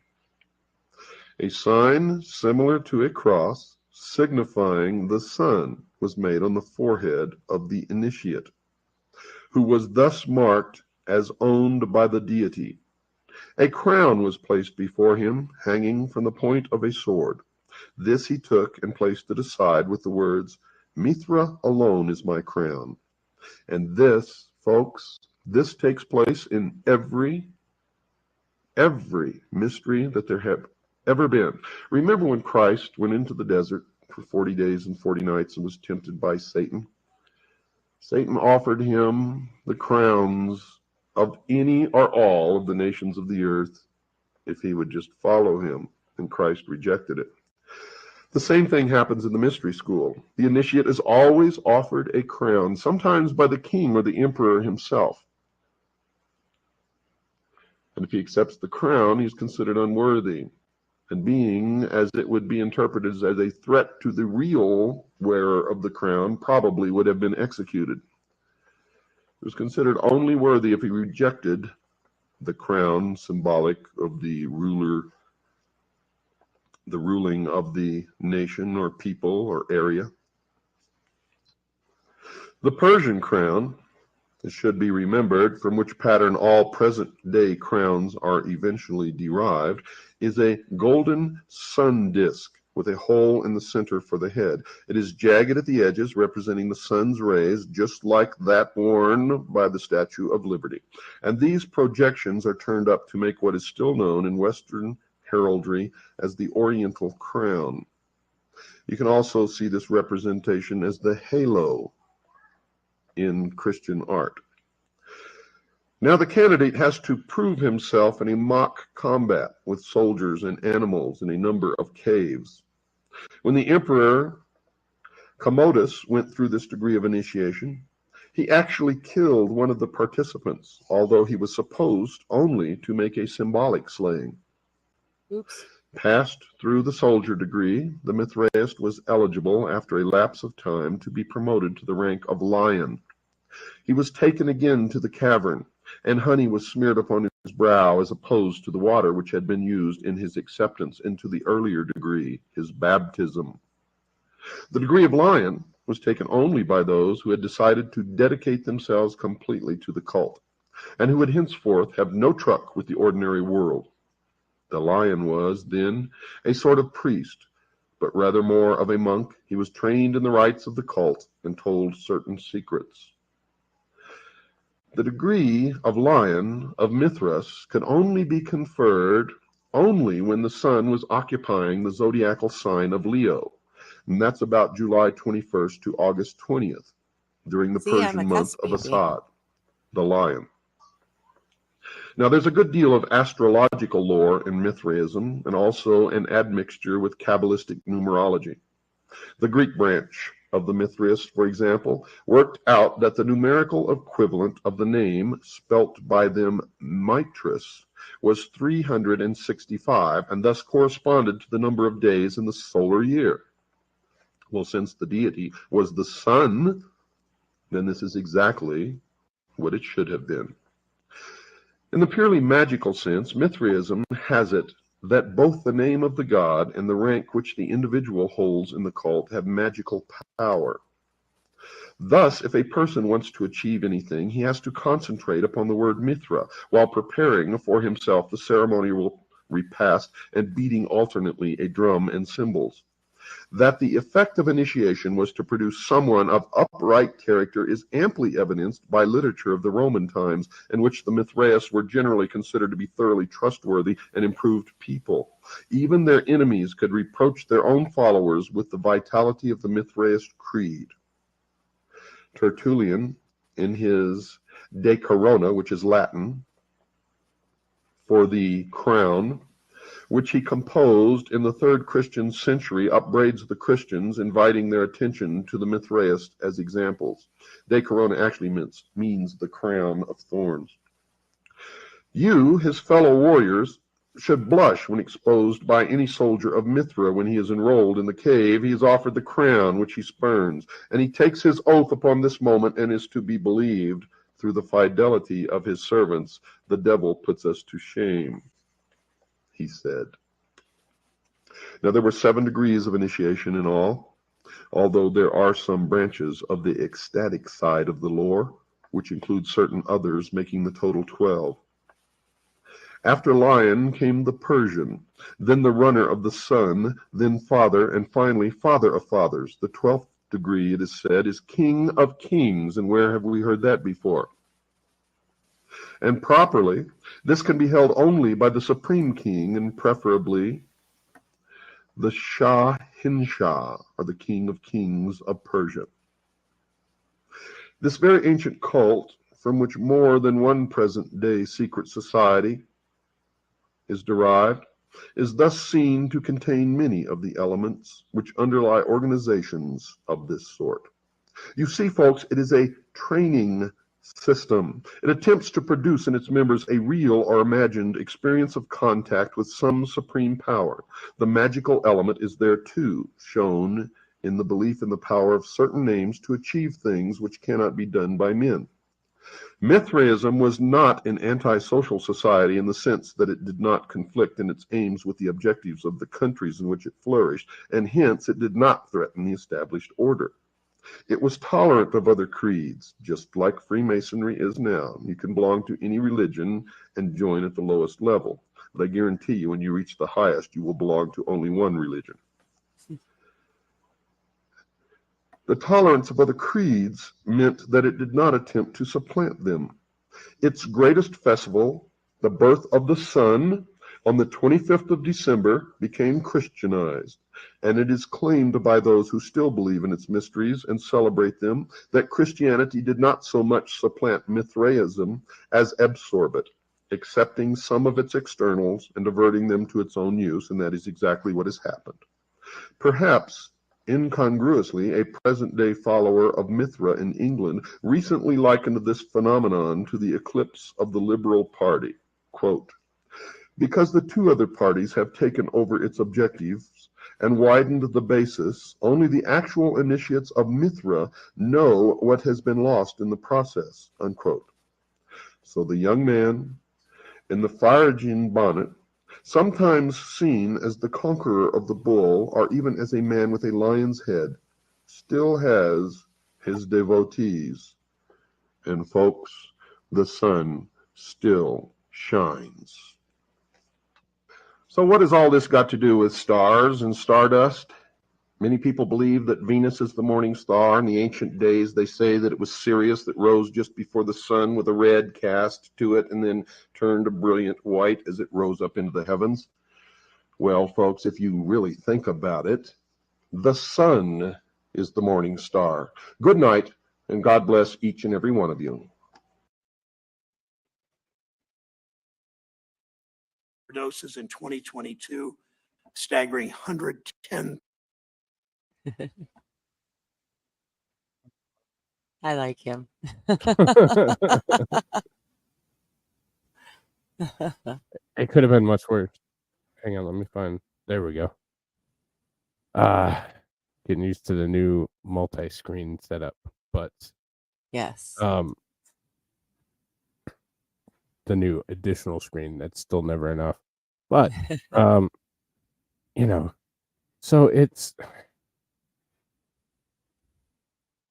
I think the part that irritates me the most out of this group is not that they're horrible people that are doing damaging and demeaning things to other people, because I can get over that. Like that's you wasting your own life and wrecking your own life, and cool. Like that's your choice. Yeah. Like you have freedom to choose. It's the fact that they bring other people in with the allure of ridiculousness, and that they're so brazen about it. Like they don't give a shit. Like they're fine with you wrecking your life. That ascends them further, Yep. Um, and I think that's the part that irritates me the most is they're completely content with you wasting your life so they can get an extra half rung on that ladder. That's exactly it. Yeah. And it's been happening for so long now, for so many generations now, that a lot of times we're not even realizing that it happens. I mean, I Mhm. bet a lot of people only woke up to the reality of what's going on because of COVID. I Yeah. think that they pushed, they thought they were further along the plan than they were. And I think they pushed it a little too soon. Um, and that allowed a lot of people to wake up and see what was going on. But even those people waking up to see what's going on, it's too late because the plan is already in motion. Things have already progressed, and fighting at this point, from their perspective, anyways, is futile. Yeah. So they're expecting the people who did wake up and see what was going on to basically realize that it's futile and put their heads down and go back to sleep. Mhm. And they don't think there's enough people out there in the world to stand against them anymore. And I'm really hoping that they're wrong. They could be right though. Literally, they legitimately They could could be be. right. Yeah. Um, I don't know. It The more you learn about it and the more embedded it seems that they are, uh, and the more power and control that it looks like they have, the more insurmountable it feels every single time we do another one. It just like shit. They might just be insurmountable at this point. But Um, they also want you to feel that way, right? yeah, That's the whole point, is to make us feel dejected and like, who cares, why bother pushing against the system, because the system already won. And right. that's where we have our chance. Hopefully that's where we come in, doing these streams and showing more people about the other religious belief system in the world, the one that is not talked about and yet is so very much in control of the world. Yeah. Every time we do another one of these episodes, we shine another light on it, and more people wake up, and more people see what's really happening. Yeah. So yeah, Yeah. And it's it needs to. It's going to be unfortunately incremental. It's not going to be. It's not going to be all one day. Like it's going to be little by little, incremental progress, and uh, we're just going to have to deal with that because unfortunately that's going to be the way that it is. So, yeah. Linda's um, right. They try to separate us into the different groups. I mean, Trudeau did a wonderful job separating people in my country, and that's exactly it. We're either too busy working, trying to survive, or when we do have a moment to sit down and relax, everything that's yelling and screaming and blaring at us is telling us why the other person is wrong and you're right, and we better fight about it. yeah, yeah. So I don't know. It's just it really does. It seems at times very insurmountable, but insurmountable. Yeah, that's the word I was Yeah. looking for. Um, but the hope is that there's still time left. Yeah. Well, as Um, long as we're here living, breathing, and talking about it, it's not over yet. yeah, So, you know, true. and that's why I was saying, shop local, shop small, to, the little mom and pop stores, use cash whenever possible. Um, little things, little changes that you can make in your own life, that do help fight the good fight. Make friends with the local farmers and cattle owners and whatnot. Yes, shop smart, shop S smart. Thank you, Chris. But that's exactly it. We got to make friends with our neighbors. We got to, when the power turns off and the internet goes down, who do you have to lean on and who can lean on you? Because right now the people in charge are banking on the fact that none of us have anyone to lean on. And when the power goes out, we're all just going to run around screaming like chickens with their heads cut off, waiting for daddy government to come in and fix it. And we've got to be prepared to not have to do that. Government me harder, daddy. Yeah. Yeah. And the younger kids these days, they really do. They don't know a time when everything wasn't taken care of for them by the government. Mm-hmm. They don't understand that there's a real world in which there are winners and losers, and not everyone gets a participation trophy. It's there's a lot of people out there who have absolutely no idea how to take care of themselves. And Right. the governments of the varying countries are relying on those people to give them the full control that they're trying to get. Yeah. Yeah. And I just hope we've done enough and shed enough light. And I know we haven't, and I know there's work to do, but I hope that as a collective we've continued to inspire enough to where maybe we have done enough to make an impact or do something different, Yeah.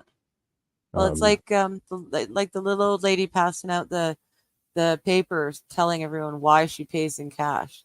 It's a little gesture, but it makes a huge difference. You never know who's going to see that little note and go, "Oh, hey, that makes sense." Right. And who's the first time they see it, it's like, oh, this old bag, like she's just being annoying, and then they're like, oh shit, well I couldn't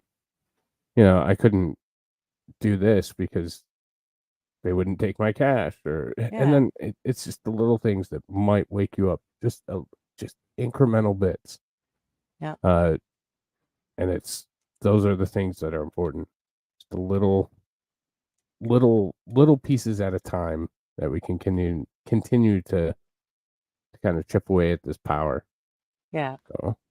Yeah. Well, I mean, it's like Aussie keeps complaining about the fact that Australian banks don't want to handle money.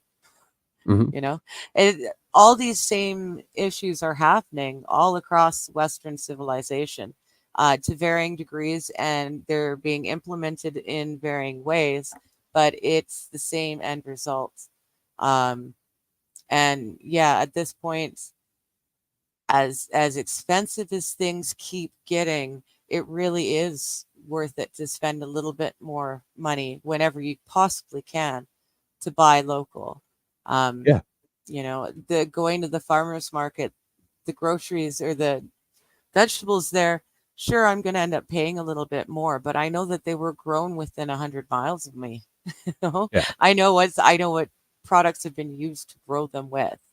So that's what we've got to do. We've got to get back to a small town mentality where you can trust your neighbors and rely on them, and vice and have some versa. They kind of have to faith rely in the on you. product.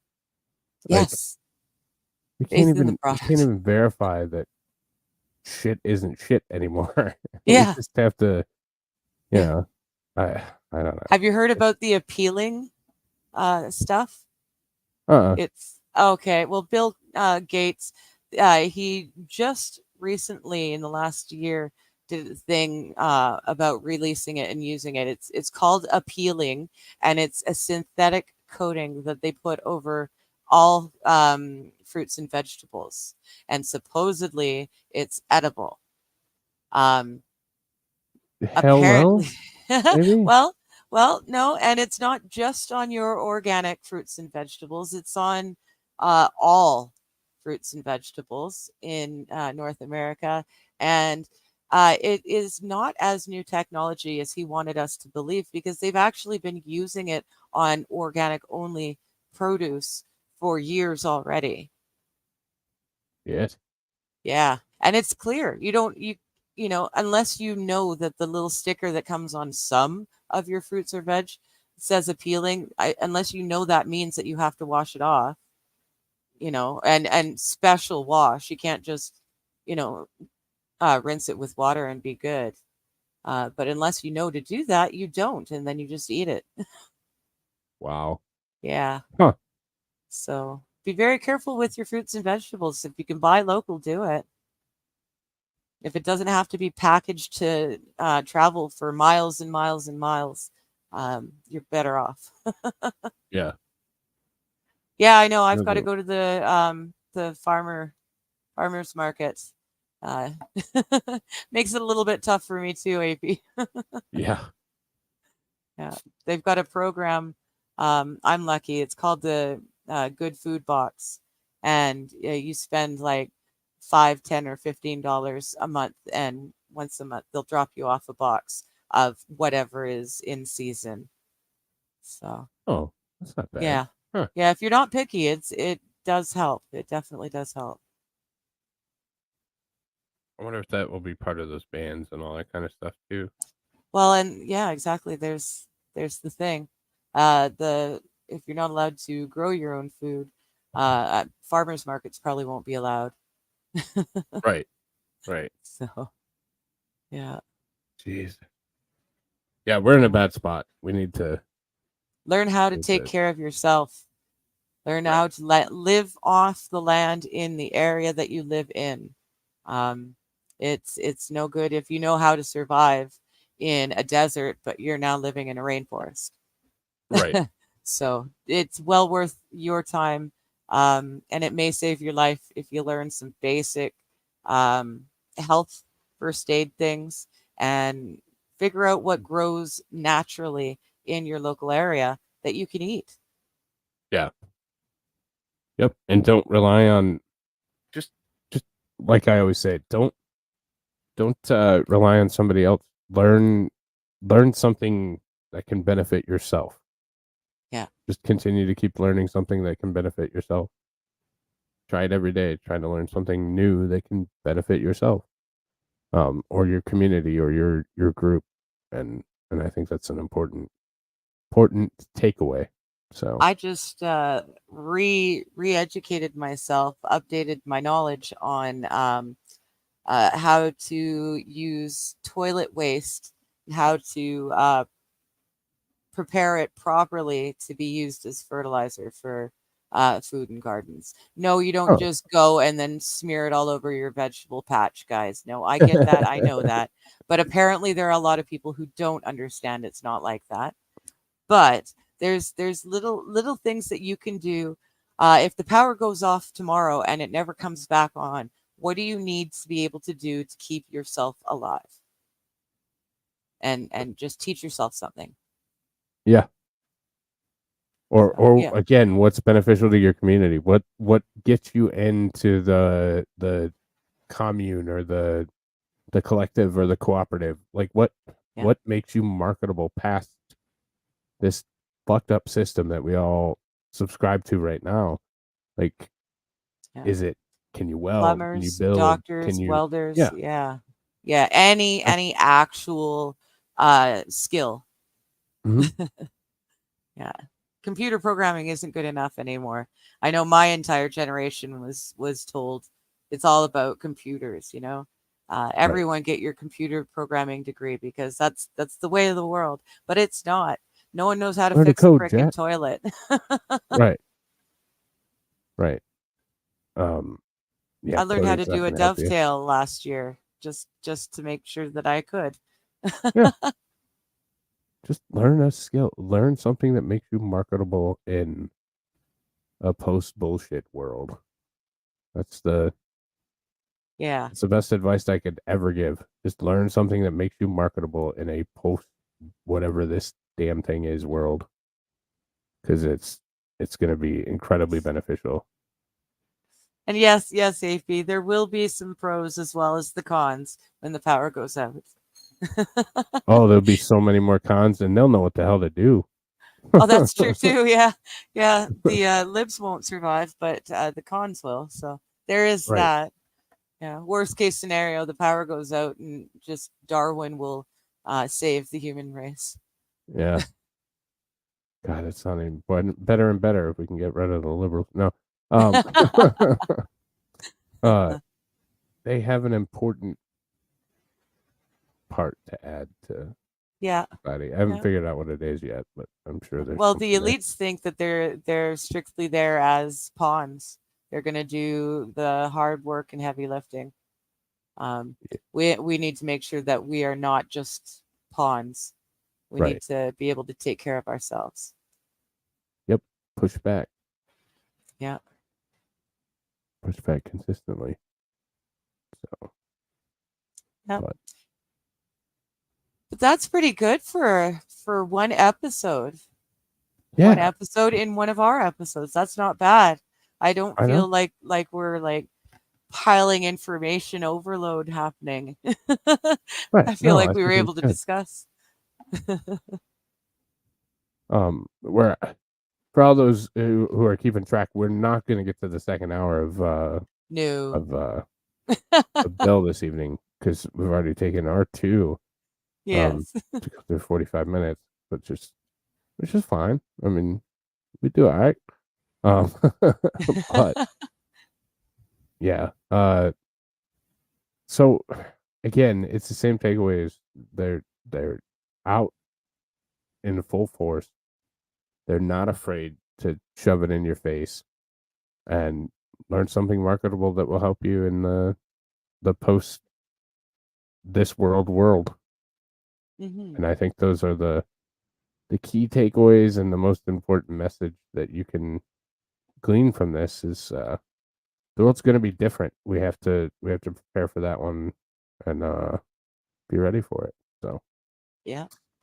And Linda, you're right. Yeah, cars won't matter after a certain point. Do you know how to care for a horse? yeah. There's an awful lot of people out there who don't know how to basic care for animals, let alone working animals. Right. So yeah, maybe learn about basic veterinary, like just basic stuff. How to take care of hooves and that sort of stuff. You never know when you're going to need to be able to do something. Go hang out with a farrier or like I don't know, watch a video. Do something. Make yourself more marketable in the post whatever the hell this is world. So yeah, I'm planning. I try and be prepared for no electricity. So that's how I try set it. of knee pads. So that's my post. There you go. Whatever this world is planned. See, we've all got plans for the future, and some of us are smarter, working smarter rather than harder. Here, I'm going to go do some heavy labor, and Mighty's just going to get on his knees with the knee pads. What was I thinking? It makes some men very happy. That's my retirement plan. But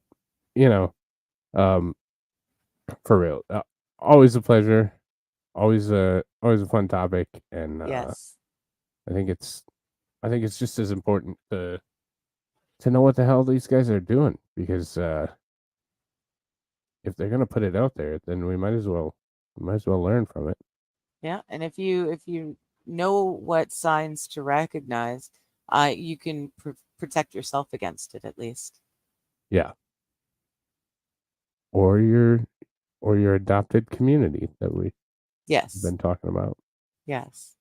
Because I feel like that's going to be the important part is your adopted community, how you can help somebody else, how you fit in, how you're marketable. Yeah. So, but with that, if all else fails, learn how to knit. Yeah, knitting's important. Yeah. Sew. I can sew. You know? That's better than me. I got stuck in learning center. I've got learning disabilities, so I was put in learning center, and I didn't get to learn how to do any woodworking or sewing or cooking or anything. Oh, that sucks. Yeah, I learned how to cook on my own, thankfully. But yeah, I put buttons back on, but it's the worst job ever. I can use half a spool of thread and it still falls off again. So learn a skill, guys. Yeah.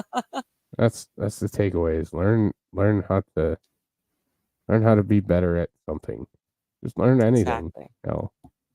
So but yeah. So as always, thank you so much, Digger, for joining me. Thank you. And to everybody, please hit that like button on your way out. And until next time. So I'll have normal show tomorrow. I think we're in the thousands now, 2000s. Ooh. But I don't remember. And then we'll see from there. So but yeah. So that's going to be it for us tonight.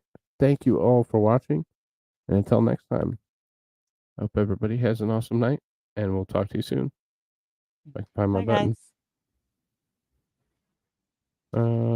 Good night, everybody.